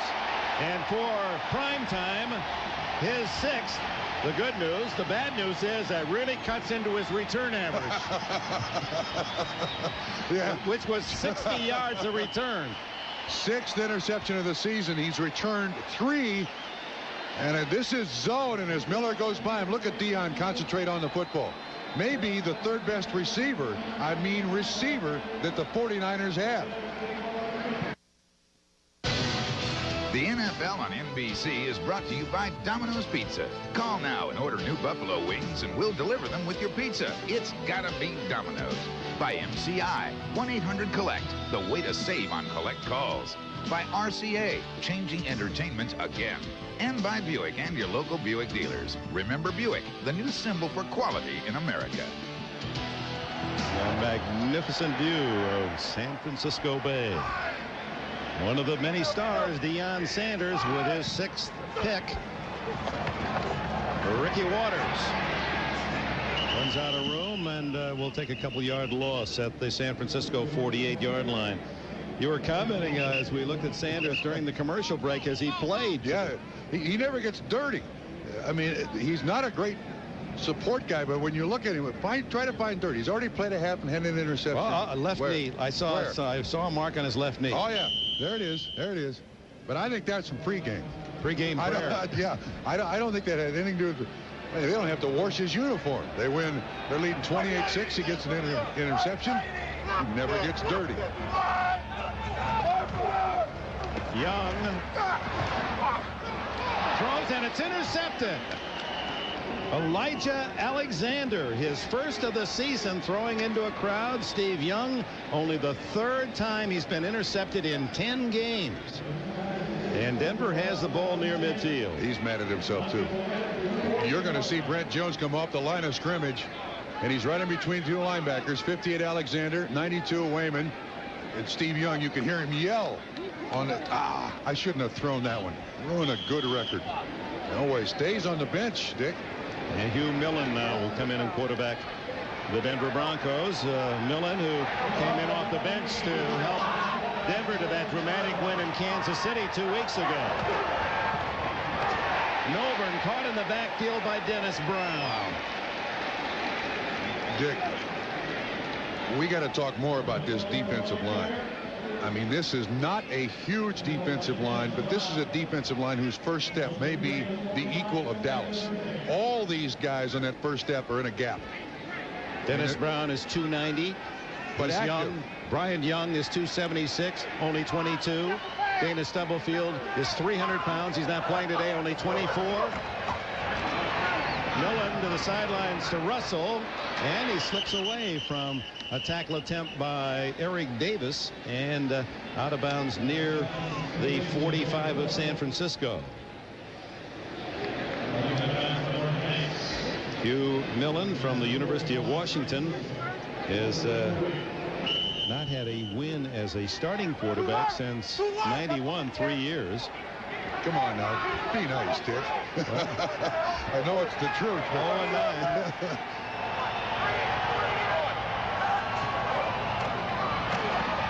Over the middle, and a good throw to Shannon Sharp and a first down at the San Francisco 32. A 13-yard pitch by Millen. And I notice the receiver and the defender may face each other in the Pro Bowl in Hawaii in February. Sharp is going as a tight end. Hanks is going as a safety. And I wonder if Sharp will be able to play. You know, no, I heard that he will not. He wants ankle surgery. Get both ankles. Yeah. So he will not play. He's announced that today. That's that little shovel toss that didn't fool Red Hall a bit, because Hall is living in the Denver backfield. Rivers had no chance. Where's this guy been? Well, Morgan Hill, California is where he grew up. I mean, again, it's the system. You know, you plug a guy into the system, he watches for 13, 14 weeks, and then finally gets his opportunity. Yeah, I can play. I'm going to show him. Tampa Bay had drafted him in the 6th round. Another one. Is it a catch? Apparently so. Picked it right off the turf and away from Eric Davis. Cedric Tillman, another catch. Now, Millen is a guy who runs this offense very good because he's got good arm strength. Not like John Elway, but good arm strength. And a big, tall quarterback who throws the ball tall. Comes over the top, so he doesn't get many balls tipped, and he also sees defenders very well. 3rd and 6. Blitz by Hanks, and picked up well. And Shannon Sharp right at the sticks at the 21, tackled by Toy Cook. Cook, another of those acquired by San Francisco on the defensive side of the ball.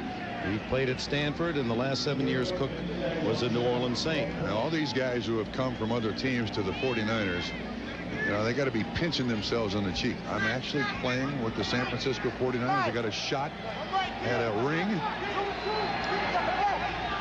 First down for the Broncos, and Millen is 5 for 5.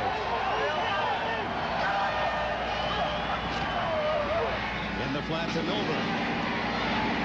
And Cook makes the stop. Nice tackle. For a loss. Nice tackle. Slowed down, gathered himself, and the 49ers now going with that 4-1-6 look. 4-man front, 1 linebacker, Norton, and then the 6 defensive backs.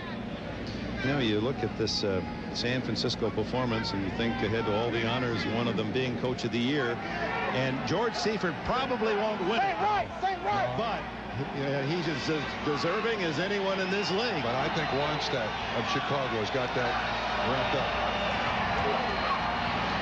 Underneath, Milburn, good move. He escapes a tough tackler, and Tim McDonald, who's not at all happy with himself, and gets 11 yards on the play. First down. This is the smallest running back in the NFL. 5'7", under 180. When he was at Stanford, he never left the field. He was on kickoff returns, punt returns, was a receiver. Is the leading receiving running back in the league. And for his size, he is a tough kid. Well, they spotted at the 11, so they'll measure. And Milburn going to Stanford, and one of the players he admired most was the San Francisco 49ers, Freddie Solomon. Yeah, that was 88, 20. Freddie wore 88. He's 22. Working on his master's degree in public policy is Glenn Milburn. Millen out of the bullpen, 7 for 7. Miller to the right on the first down. Russell left.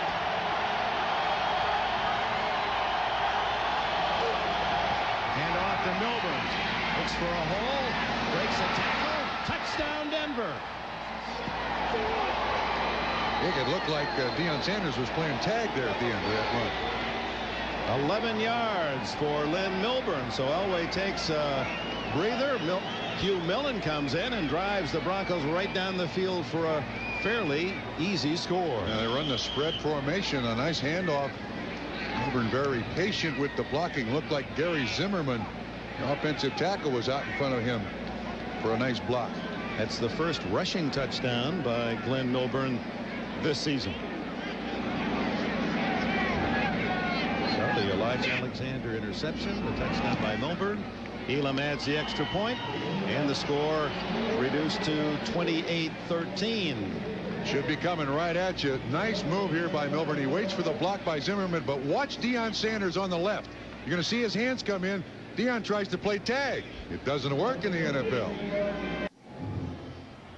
So they trade interceptions, and the Broncos score first ever rushing touchdown as a pro by Glenn Milburn, 11 yards after the Elijah Alexander interception, and the Broncos cut into the 49er lead to 28-13. And Millen a perfect 7 for 7 on the trip. That drive helps Denver a lot up here psychologically. Elam to kick, Dexter Carter at the other end. So one of the rare mistakes by San Francisco, and it leads to a Broncos score. Very short on the kick, and Carter at the 13. And tackled at the 37-yard line. A timeout, 8:25 remaining in the third, and Young to make amends. And welcome back, the MetLife Blimp Snoopy 2. High above Candlestick. Might surprise you. That cruises at a speed of 35 miles an hour up to 1,200 feet. Did they ever run into birds up there? I mean, are they above or below the bird level? Well, there are those Candlestick birds out on the point. Yeah. Candlestick birds. Wait a minute. Steve Young at the 39-yard line. And he goes long for Carter. He's got it. Steps out of bounds at the 17. Come on, guys.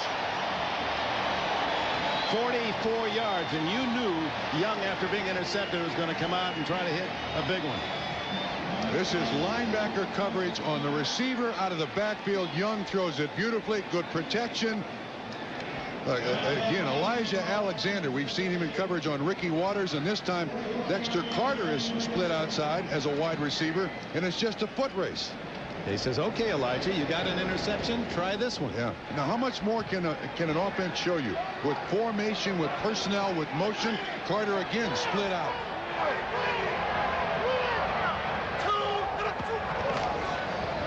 Ricky Waters to the 10-yard line. First hit by Simon Fletcher. And Dennis Smith on the sideline made the comment to us last night. He said, you know, I put some good hits on Jerry Rice. Unfortunately, but they've all been in the end zone.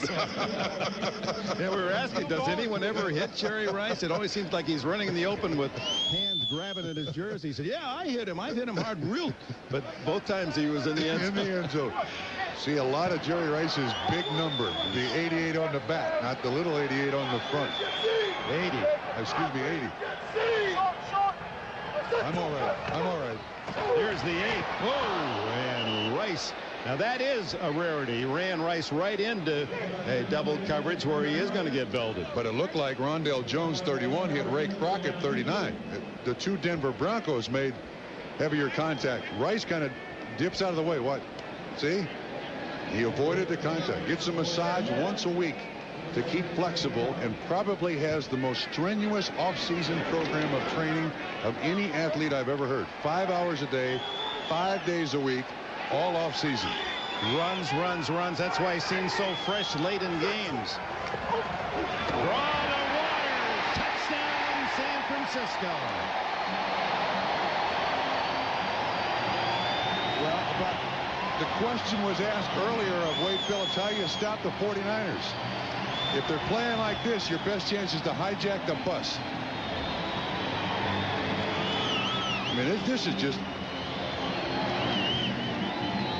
When they want to, they can do anything offensively they want. Ricky Waters, who started today, 2 games to go, and 176 yards away from a 1,000-yard season, something he wants very much. Has 35 yards rushing today and 41 more receiving. Doug Bryan adds the extra point. Man, Dick, they've used everything. Different formation, personnel. They spread the defense on this one. Hand it to Ricky on a trap up the middle, and he converts. Wasn't hit till the end zone.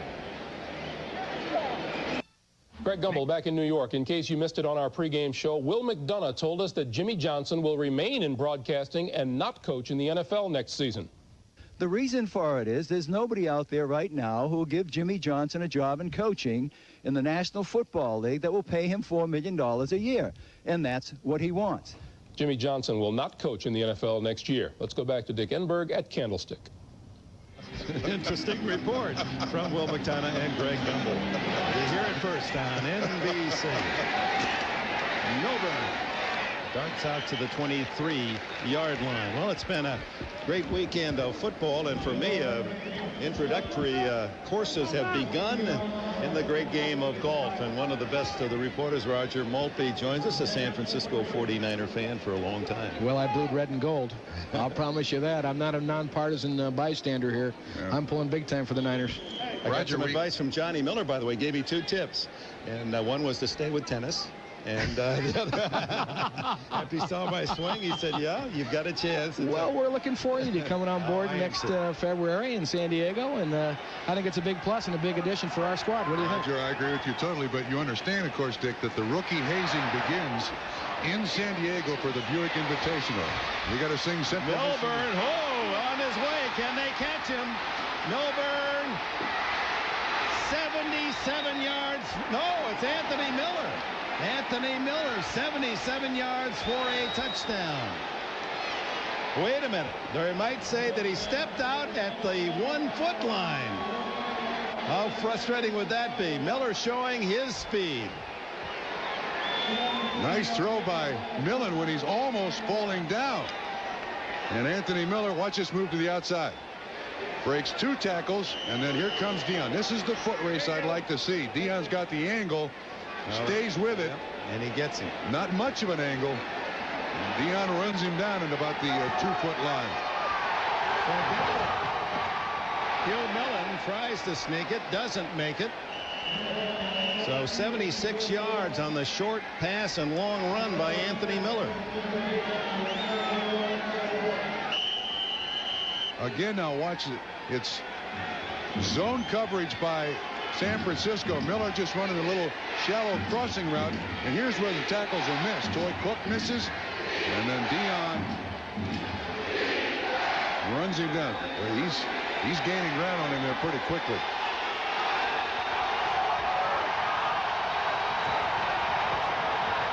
It's a touchdown for Derek Clark. Clark with his first professional touchdown. And of course, if they could do this last week against the Raiders, and then the chances for the Denver Broncos to be in the playoffs would be a lot better. 5 chances at 1st and goal inside the 3, and they can't score. Clark will keep that souvenir as Broncos answer the San Francisco touchdown in less than a minute. 59 seconds to go back downfield and then negate Waters' 9-yard score. Great fake. Jeff Campbell, a wide receiver, grabbed down from behind by Merton Hanks. A Pro Bowler saves the 2. 35-19 San Francisco. I admire Wade Phillips. He still wants to get his team back in the game. No question this is the fake. You see the good job done by the kicker. It fools a lot of people up front, Dennis Brown, but it didn't fool Merton Hanks, and he makes a key tackle there on that 2-point attempt. We turned our back the last time, and by the time I got back around, I couldn't find out who that was running down the field. You guys are bad luck. I came up here, everything was under control. Yes. As I said, though, as the run was taking place, the San Diego Open, the Buick Open down in San Diego, the rookie hazing begins. That starts in mid-February and right on to the desert for the donuts and coffee in the morning. That's right. No question it's about your job. Well, I know I'm in good hands, and the nicest thing about it all is I just never found more cooperation from the people with whom I'm going to be working and the athletes we're going to be talking about it than in the couple of weeks since the announcement was made. I mean, it'll be a great fun. We're thankful to have you, and we have an exciting year next year with the U.S. Open and some new events for us. Ryder Cup, PGA Tour, some LPGA events and senior events. We're looking forward to it. And I understand he's one of the more serious reporters on the tour. Roger spends every evening in the library. Dick, this guy studies more than anybody I've ever come across in my life. The Merlin Olsen of golf. The Merlin Olsen of golf.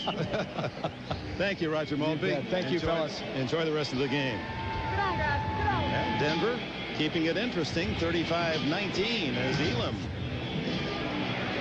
sends a spinner short again to Carter at the 13.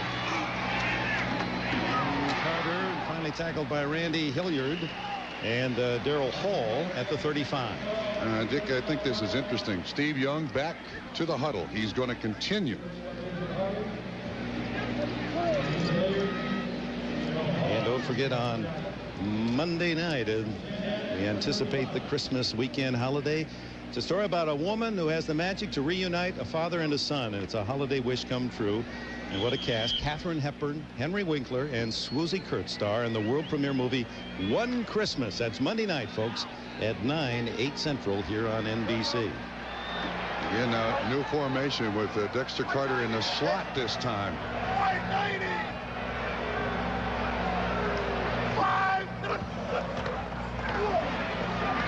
Young, wide open is Waters. Gets away from the lone defender, and he's going to go 65. Goodness gracious. This is a clinic.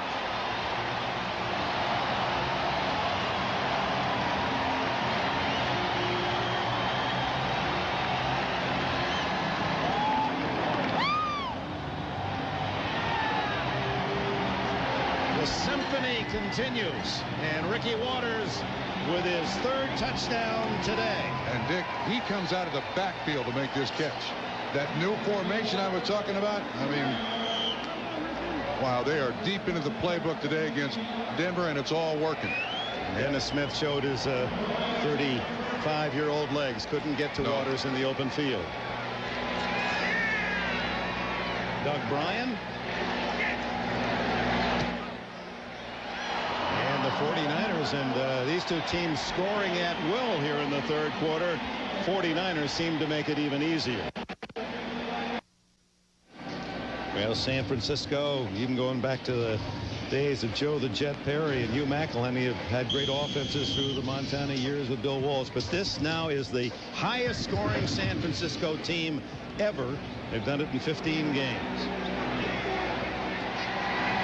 Campbell to the 22-yard line.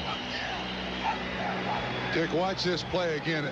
I mentioned there's a new formation. You got Dexter Carter out here. Here's Brent Jones in motion. Here's the Ricky Waters catch, and here's where Dennis Smith can't catch up. They spread the defense beautifully, and Waters just runs the circle route, the deep circle route out of the backfield.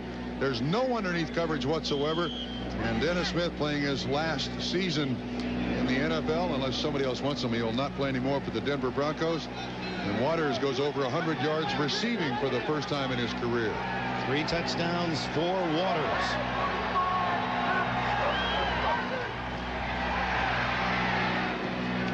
Miller breaks the tackle, and he's got frightening speed to the San Francisco 48-yard line. So Miller quiet all the first half, has 2 big plays, this one worth 30 yards in the 3rd quarter. And San Francisco staying with the 4-1-6 defense, not necessarily the prevent, that's more of an attitude, but in personnel, 6 defensive backs. Just a little delay pass caught by Miller. And San Francisco's more than happy to give him those yards. Just let the clock work against him, you hope. There's Charlie Waters on the left. Defensive coordinator in name only, Wade Phillips.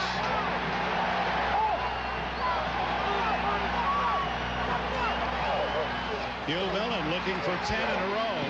Has another. So off the bench here in the 3rd quarter for Elway, and Millen has drilled 10 consecutive completions and 162 yards. And Dick, you know what's even more remarkable? Wade Phillips told us that John Elway took all the snaps in practice this week. Millen took none. And then Millen comes out here and does this job. Not bad at all. Elway's totals are for the whole half and part of this 3rd quarter, and Millen all of his work in this 3rd period, and there's 4:45 left in the quarter. Another completion, Shannon Sharp, and another Denver first down at the 22. Merton Hanks the tackle, 15 more. Dick, I think this last little bit here by Denver, running the ball down the field, getting the ball down the field, and the score means so much psychologically to this football team, because they can compete with the 49ers at a certain level. They're not to their level completely, but they weren't shut out or just embarrassed like happened in the Super Bowl when they played the 49ers.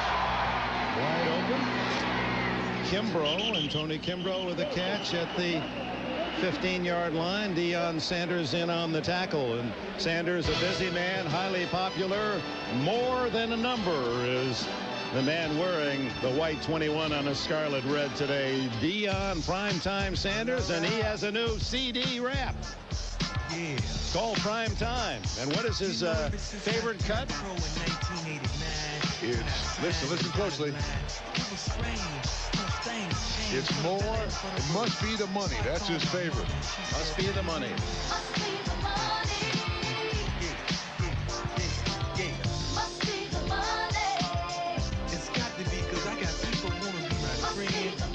Well, I don't want to talk over the vocal here. I'm an old disc jockey at WCEN Mount Pleasant, and we never talked over vocals. But now I can tell you that It Must Be the Money is really an autobiographical piece that he wrote himself. Said that people have changed. I haven't changed. And he went to his mother. She said, "It must be the money." It must be the money. I'll tell you another thing why he was so upset last week in San Diego when he got doused in the stadium at Jack Murphy Stadium after this play. 3rd down and 2.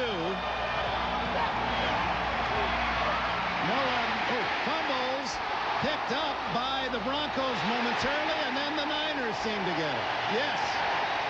Dennis Brown was the man who hammered Mullen and forced the fumble.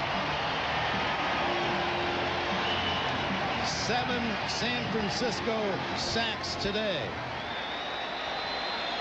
Brown comes from behind. Hugh Millen never saw him.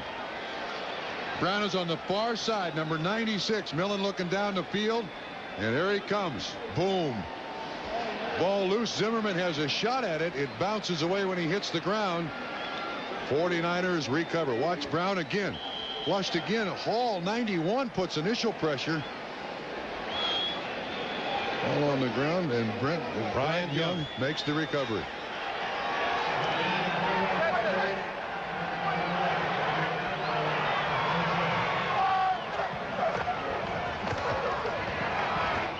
Waters tackled for a loss as the 49ers with a 42-19 lead. They're 9 points away from scoring 500 points this year. They saw Denver score 2 touchdowns, and Millen had him in high gear again until he was blindsided by Brown. This defensive line of the 49ers doing an outstanding job, and for the most part, the guys up in the middle, very, very young. They're going to be around here for a long time. 2nd down 12.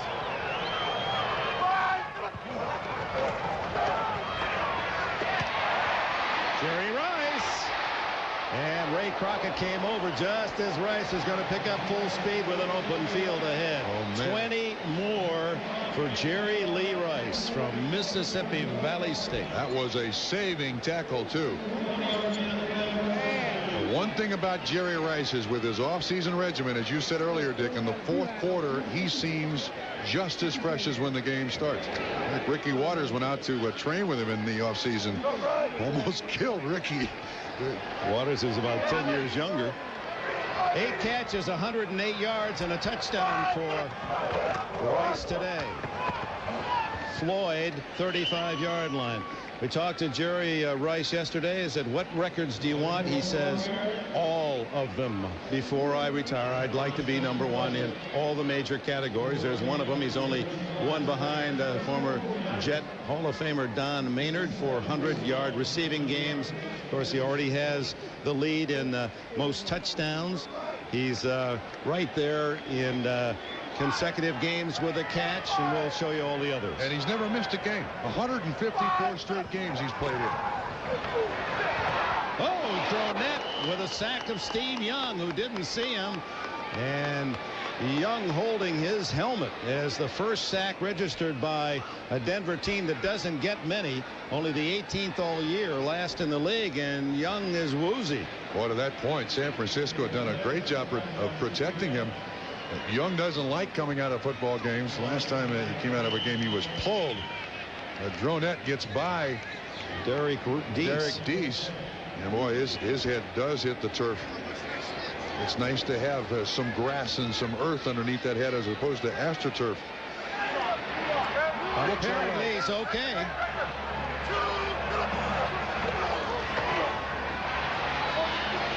And he finds Jerry Rice. That'll clear your head to the 40-yard line, where it's 1 yard shy of a first down. All right, Jerry Rice, how good is this man? Well, first touchdowns total. Now his second, only one behind Maynard for 100-yard games. Second in yardage to James Lofton. And third behind Monk and Largent in catches. And when he first came to San Francisco, because of the way his career started, everybody said that's a bad draft choice. Oh, man, has that turned out? Wrong. We'll be back after these messages, your local station. High octane San Francisco with a lead 42-19 as we enter the fourth quarter. Dick Enberg, Bob Trumpy, Jim Gray. And on fourth and less than a yard at their own 41, the 49ers come out as if they're going for it. Is this just a draw offside or? No. White 90. White 90. 5. Come on. Yeah, they're just trying to draw them off. You called it. You wondered, knowing Seifert, why would you even entertain the risk, even though the way this San Francisco team moves the ball, a foot should be just an automatic. Sure, but I practice for something else. Just exercise out there for his team. Let's try this, see how we do it. San Francisco. Eddie DeBartolo, the owner, Carmen Policy, John Fay, George Seifert, right through the organization. When they learned how to win here, with Montana winning that first 4 Super Bowls with Walsh, it just became so contagious that they're not satisfied with anything less than another Super Bowl trophy. Sure, and everybody now wants to spread it throughout the league. All the guys that used to be coaches here trying to infuse that West Coast offense in some other location. Klaus Wilmsmeyer, grew up in the Toronto area where he was a junior soccer star, Canadian national junior. Oh, that's too high. Gets away a good kick. And Milburn with a fair catch at the 16-yard line. A 43-yard punt. No return by Wilmsmeyer. The NFL on NBC is brought to you by Duracell batteries. The copper top tops them all. By the American Express card. Don't leave home without it. By Fixodent. For the strongest, longest hold, Fixodent and forget it. And by Chrysler and the new Chrysler Cirrus Sports Sedan. Beautiful Candlestick Park. Sometimes more beautiful in the winter months than in the summer. Very much so. I agree. San Francisco 49ers leading at 42-19. And Hugh Millen has completed 20 in a row. No play on this. Millen finished last week against the Raiders with 7 straight. He's made all 13 offense prior to the snap. Still first down. Of his passes today, giving him 20 in a row. He's only 2 away from the all-time mark set by Joe Montana. It's funny because Steve Young came into today's game with 13 in a row. And he had his first, 5 or 6? 5 or 6. So a very unlikely candidate to break Montana's record is only 2 away. Only 1. Oh, and Derek Russell right between the 8 and the 5 says, well, I always love that Joe Montana. Oh, come on. The 20 in a row is second best, tying Ken Anderson of Cincinnati in '83. Look at this one. Perfect spiral right there. Catch it with your hands. That ball just ate him up. So it stops at 20, huh? And that may have been his best pass of the day. But he's earned a way into the record book.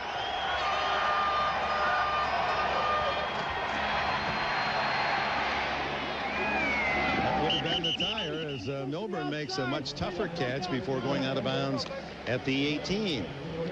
I got to admire the Denver Broncos here today. They have not given up against all odds, and John Elway on the bench and not very healthy.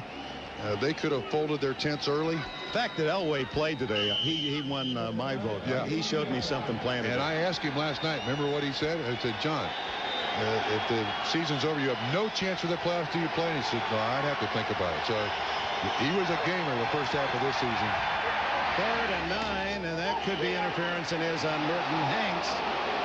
Shannon Sharp, the receiver. Hanks got there early. And if interference, then a first down, Denver. He's playing that safety spot like a corner. Looked to me like that normally happens out on the outside of the field, and it's allowable. Pass interference. 28 defense. 28 Dana Hall. I didn't see Hall on that play. It appeared to be Hanks. He's on the field. They're still going with the 6 defensive back set, but no wonder Merton Hanks got up and said, "What? Who, me?" So it's not called interference. I believe it's the illegal chuck before what appeared to be interference. So at the 29, first down.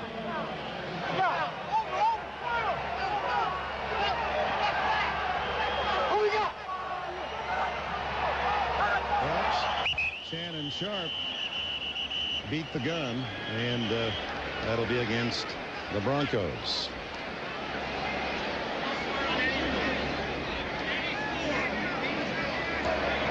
Ball start. 84 offense. Still first down.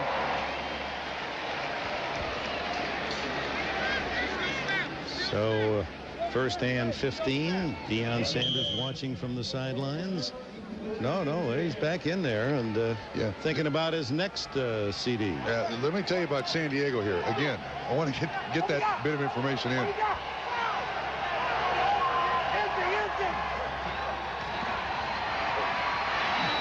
Millen to the tight end, and it's the second catch today for Jerry Evans, who played at Toledo. When we talked to Deion yesterday, when they played in San Diego last week, he got doused with some beer in San Diego at Jack Murphy Stadium, and he was incensed and didn't talk to the press afterwards. When we asked him yesterday at the 49ers facility, he said, "Alcohol has never touched me. I've never had a drink in my life. I don't want people throwing it on me." That's why he was so upset. And he was still upset. Said it's like someone expectorating on me. That's right. Maybe he did say spitting on me. Wide open and Sharp, and Troy Cook gets him out of bounds at the 45-yard line. 14-yard play. And Deion is a very special athlete. As you watch this play, you see Shannon Sharp taking the shallow cross. Troy Cook makes the contact there. There's Deion. He's a very special athlete. I mean, he loves man-to-man. He hates zone. He wants to be in the action all the time. What you got? What we got?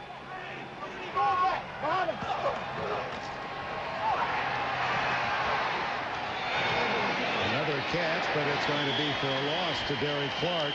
So had Derek Russell caught that pass, it would be 18 in a row today for Millen, and his string would be 25 straight, except for that drop by Russell on maybe the easiest catch of the day.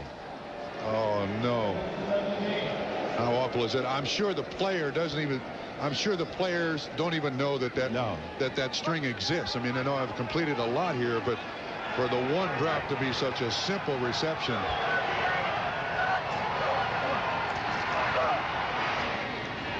And there's a legitimateness as Merton Hanks covers Glenn Milburn. Third down and 17. Now, when a receiver drops the ball thrown by a quarterback and he, on Monday or Tuesday, realizes what an opportunity he had, generally you move lockers. You go down by the kickers, stay away from the quarterback. You still remember the drops, don't you? I mean, those are the ones you remember. Both of them. See, I only remembered one.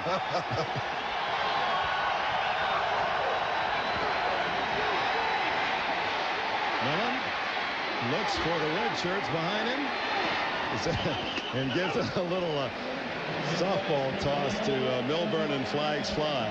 I believe some of the Broncos were downfield. Good chance of that. You know, who was chasing him there was Tim Harris, and there's a great story too. Harris, who was a terrific rusher of the quarterback with the Packers. Had 19.5 sacks one year. There he is.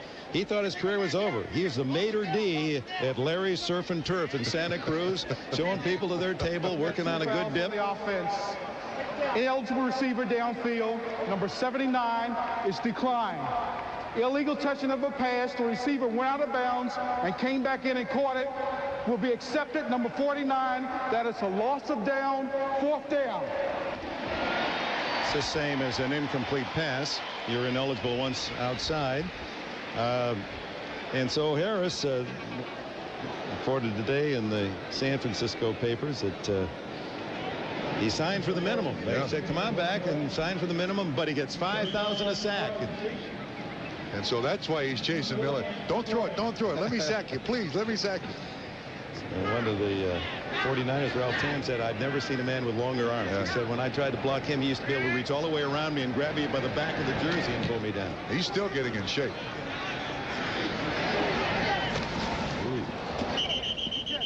Carter with a dicey catch of that floating kick from Ruin, and we have a timeout. Greg Gumbel back in New York. A reminder about NFL Live tomorrow at 12:30 Eastern. We'll tell you about the AFC East showdown between New England and Buffalo, and we'll bring you the scoop on the Blue Collar Bowl, Cleveland and Pittsburgh. This is the kind of game Art Rooney would have loved. We'll see you tomorrow at 12:30 Eastern. Back to San Francisco. a little theater there. I kind of like that. Mike's right, getting creative back at 30 Rock. Mike's right. Look at that. Wouldn't any quarterback take that? 20 for 29, 350, 3 touchdowns, 1 interception. His rating goes down. Down. He was averaging 69.7% coming in. He only got 69% today. You're looking at the league's most valuable player, Steve Young. Elvis Gerbach now the quarterback, and Ricky Waters doing a little ad-libbing, but it cost him a few yards as he goes out of bounds back at the 21. He has taken over this football team, and it took a severe beating and one other thing, and that was confronting George Seifert on the sideline in Veterans Stadium in Philadelphia. That was game 5 when they got creamed by the Eagles 40-8. When he was pulled, he said, "You're putting it on me. I'm not the problem here. It's not fair. I don't want to be out of this football game." And suddenly, that seemed to be the moment when Steve Young became the leader of this football team. Gerbach down the middle, complete to tight end Ted Popson from Portland State. Flag down. It may not count. If it does, it's a 25-yard play.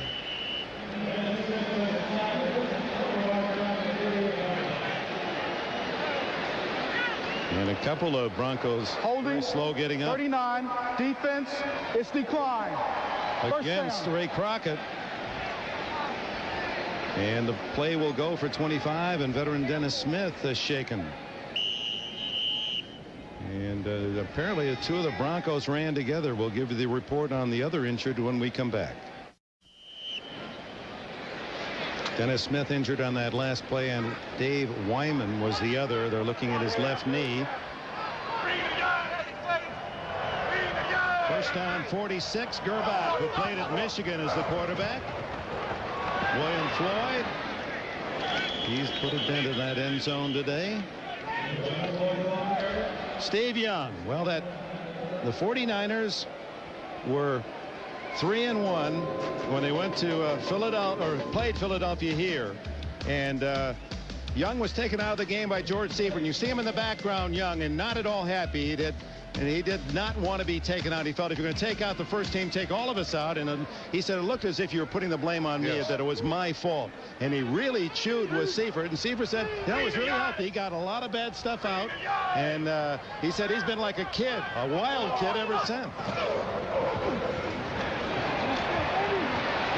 Ricky Waters, still playing like a kid, staggers across the 45-yard line. Then the next game, after they had been beaten by Philadelphia 40-8, they're down 14-0 in Detroit. And he gets hammered, and this little thing right here, he kind of crawls off to the sideline, and George Seifert said, suddenly behind me, I hear this murmur on the sideline in the Silverdome.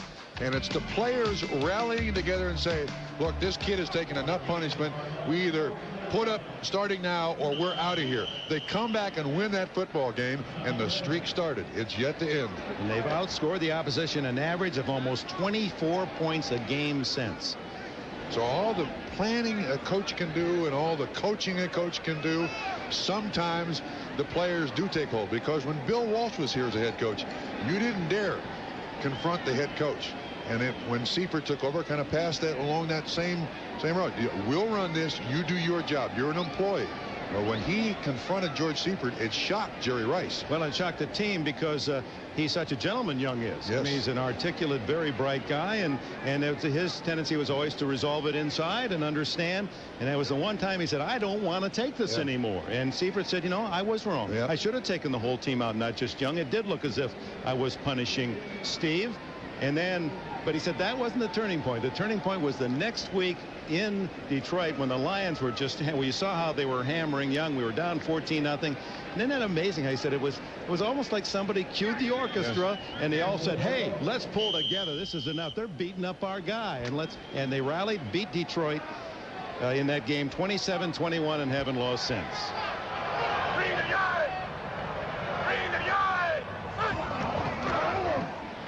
And on 3rd and inches, Gerback trying to sneak for the first down. San Francisco with a victory today to get the home field advantage throughout the playoffs. And a first down. What has that meant in the AFC home field? Well, of late, Buffalo has had the home field and have gone right on to 4 straight Super Bowls. It's not going to go through Orchard Park this year, I don't believe. They still got a chance. You can't count them out. New England and Buffalo tomorrow, and Cleveland, Pittsburgh, and Pittsburgh going for the AFC home field, and they'd like nothing better with that defense to play in January and that icy cold. First down, Waters tripped up by Darrell Hall. Well, the one thing about the AFC that we can say in the scramble of the playoffs as you look at the games, if Miami wins, they win the East. If Pittsburgh wins, they win the Central. And if San Diego wins, they win the West. So those 3 division championships are as simple as that. Buffalo. What are you doing? Pittsburgh. I'm picking my winners here. You haven't picked a winner since Secretariat. I've never had a Secretariat. Oh, you mean the horse? That's right. I'm sorry. No, I don't bet on horses. I want nothing to do with horses. They're farm implements. There's a timeout by San Francisco. I just wish you had more opinions. 8:49 remaining, and the smiles are not on that sideline. I hope so. You know, they working it out, so eventually. Yeah, Ricky Henderson, the Oakland A's superstar, hoping they work things out on the sidelines. He strikes a pose there on the sideline. That just sounds cruel. To Floyd, who's wrestled down, so it'll be 3rd and about 8. Mike Kroll on the tackle. Elvis Gerback, who is an 8th-round pick out of Michigan, set 8 Wolverine records with his arm. Grew up in the Cleveland area. Big kid. This is a tall, strong young man who can, if he can learn this offense. This offense kind of extends your career if you're a quarterback. If you can learn it, function in it, you can play in a lot of places in the NFL. That's Steve Bono. Yeah, Steve Bono is right.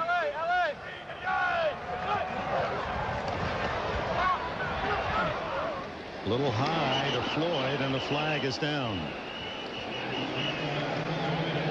Now, we talked earlier about Jerry Rice, and why is it that this superstar with his good looks, his tremendous work ethic, Seifert said, I've never met an athlete who works as hard. Here's a superstar who leads the team as a model. Why doesn't he have more commercial endorsements? I mean, I don't have anything against Deion Sanders or any of the other great stars, but Rice, so he said, oh, I don't really care. But, you know, down deep he must. So maybe he needs some marketing advice. Well, what would you want? And what would be some logical products that Jerry Rice could represent commercially? Think of something. How about How about breakfast? You know, breakfast. Is, you know, something where you start the day. Well, not Rice-A-Roni, but Rice Krispies. How about Rice Krispies? That's what I was thinking. Minute Rice, yes. Rice-A-Roni is the San Francisco treat, I remember. I understand. Minute Rice and obvious. Contact, Allstate, good hands. Good hands. Good hands. Contact, what's well, that? he can catch everything but a cold. Very good. GTE, receiver. Receivers. They got great receivers. Gloves, you know, Dan Marino could share some of that. Yeah. Those are just some ideas. You know, no percentage taken or anything. Sign them up. Oh, look at his hole. That down at the 8-yard line. Glenn Milburn. And a flag is down.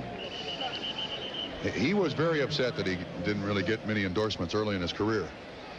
But has kind of resigned himself to that fact. Holding against the receiving team. See if it's a post-possession foul, and will be marked off half the distance from around the 9-yard line. Jerry Rice wears gloves, numbers each one of those gloves each week, and then hands them to the kids as he leaves the field. Well, yesterday at practice, 26 during the kick will penalize from the spot of the catch. To the 4-yard line. He handed it to a kid. John Francis was out at the Little practice, Johnny gave him one. Yes. He's been giggling and happy ever since. Little Johnny Francis is that's something to keep. Yeah, he won't leave. Christmas has already been made. That 49er locker room. Speaking of Christmas Day, we hope you'll join NBC Sports for an exciting NBA doubleheader with NBA Showtime tipping things off. A doubleheader. Oh, remember, well, it's the greatest upset in NBA playoff history when Mutombo and the Nuggets beat Seattle last year. Milburn, a gain of nearly 5. And Scottie Pippen and the Bulls against the New York Knicks. But that was the sight. Remember, he lay on the floor there in Denver and celebrated just the improbable Denver Nugget win. And then Ewing and Pippen, two great stars in the second half of the doubleheader. That's on Christmas Day Sunday, and of course on Saturday, the finale of the regular season and a doubleheader of football on NBC. Underneath to Sharp. Puts a little move on Merton Hanks and has the first down out at the 18-yard line. Continuing to get the ball up and down the field. I think Hugh Millen has accounted very well for himself here today. John Elway's, that's not his look-alike, but that's definitely Santa Claus. Well, it's good. You know, they work hard with all those elves and getting ready for the holidays, and you need to take a break now and then. Russell leaves. Miller out to the right with Dion on him. Like to see them get another long-distance matchup. He looks at him and then has to scramble and pays for it as Tim McDonald puts on a crusher. McDonald on his way to a 5th Pro Bowl. One of those many acquisitions on the defense. Yeah, I was looking at the spotting boards from 2 years ago. In only 2 years, San Francisco had just one starter from 2 years ago that started the game today. Wait a minute. Don't tell. Eric Davis or Merton Hanks? Davis was either injured. He was hurt. You're right. Isn't that something? But you don't hear the 49ers complain about these new guys coming in and not fitting into their system. Underneath, Milburn, too many red shirts, and Merton Hanks gets him down at the 24. It'll be 3rd and about 4. As a player, you have the good fortune to join an organization like this. I mean, one, it tells you a couple of things. One, man, somebody out there loves me. Well, that's why this is a great break for anybody to come to San Francisco. Well, even like a Deion Sanders who said, hey, I came here and I'm only getting $1 million. Yeah, it costs me money to play here. That's just not me, said $1 million. I want a ring. For all of you out there, I'm $1 million. You know, Deion's not. Hey, I can handle $1 million. But he turned down, reported $17 million from New Orleans, and he's a contradiction. He's not the showboat personally and at practice and privately that he is when he comes up with an interception and scores a touchdown.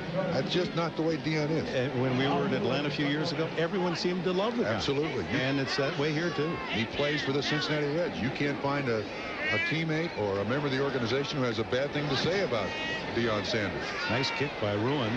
Carter drifting back to the 22. And knocked down after an 11-yard return. Let's go to Greg Gumbel in New York. All right, thank you, Dick. NFL Live at 12:30 tomorrow. The big early game, New England at Buffalo. Both teams can win 2 games and make the playoffs. What's the key, Joe? Buffalo's chances now ride with Frank Reich. New England leads the league in takeaways. Frank Reich's got to throw it to the right guy tomorrow. All right, big game. Frank Reich at quarterback. Dick and Bob, you guys have seen Reich in some big spots. You size him up for us. Well, Greg, Reich, the unflappable. I mean, yes. I remember comments made about Frank Reich. He doesn't freelance as much as Jim Kelly does. Frank Reich, as Joe Gibbs just suggested, will throw it to the right guy because he stays with the game plan. The other reason I like Buffalo, they're in Buffalo. Buffalo they may not make the playoffs, or their run may be over. It will not happen at home. That's the difficulty that New England faces. Seifert giving his backups a chance. That was Derek Loville from University of Oregon, who has about 77 yards this year prior to today. And pitcher and catcher, Young, and his concert master, Jerry Rice, enjoying the sidelines chat. It was a symphony today, wasn't it? An offensive symphony.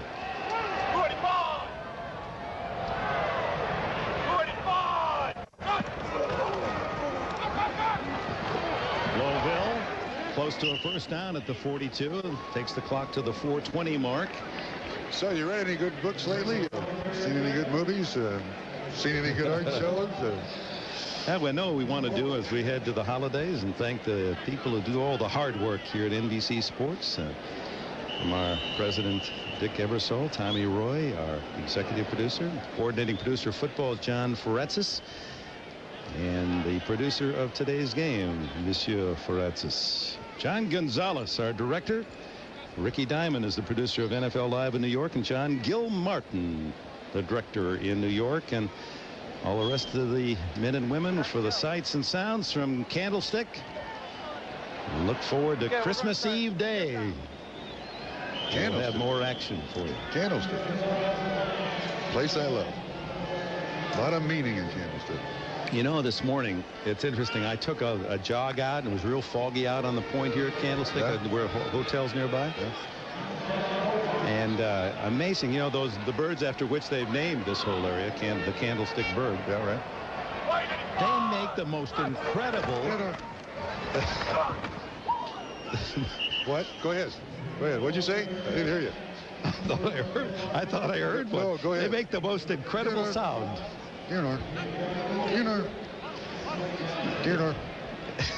What? Go ahead. Finish your story. Come on. It does sound a lot like they're saying that. What? What? What are you talking about? No. Finish the story. Well, Theodore, what's wrong with you?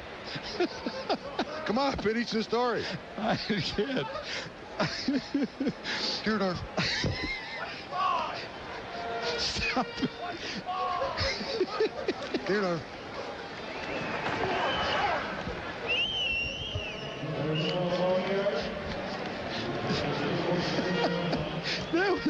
That was close to what it was.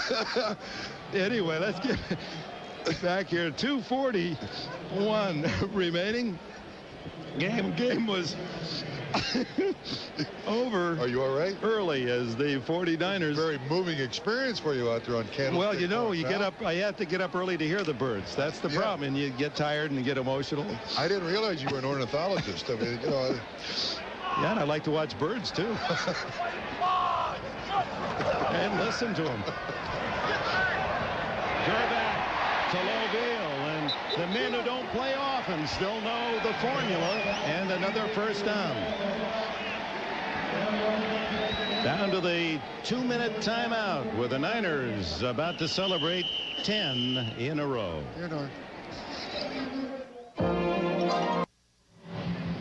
Back in San Francisco, the MetLife Blimp Snoopy 2 providing aerial coverage of today's football game for NBC Sports. The blimp travels over 60,000 miles a year to cover sporting events and television specials across the U.S. of A.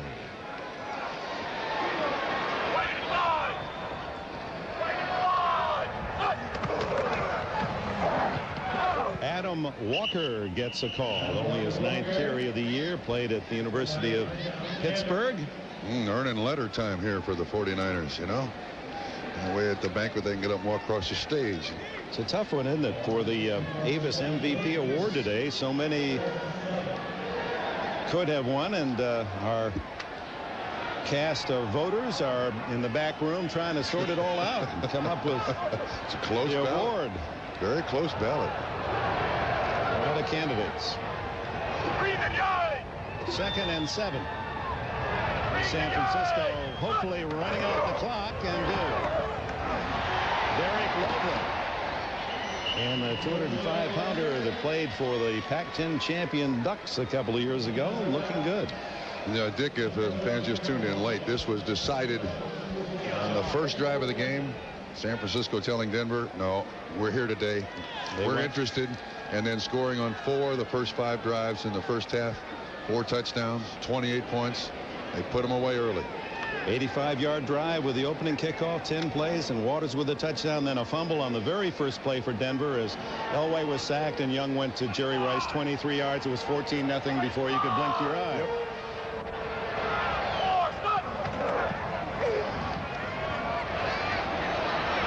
Adam Walker brought down at the 28-yard line, a loss of about 5. And now the employee owners of Avis salute the game's most valuable player. Ricky Waters is selected as the winner of today's We Try Harder award. 106 yards receiving and 2 touchdowns, another 40 rushing and a touchdown, 146 total yards and 3 touchdowns for our Avis player of the day, Ricky Waters, who sometimes even looks like Deion Sanders. Avis, the official rental company of the NFL, and the San Francisco 49ers will be home throughout the playoffs. It's not a finished symphony, but it was pretty complete today, 42-19.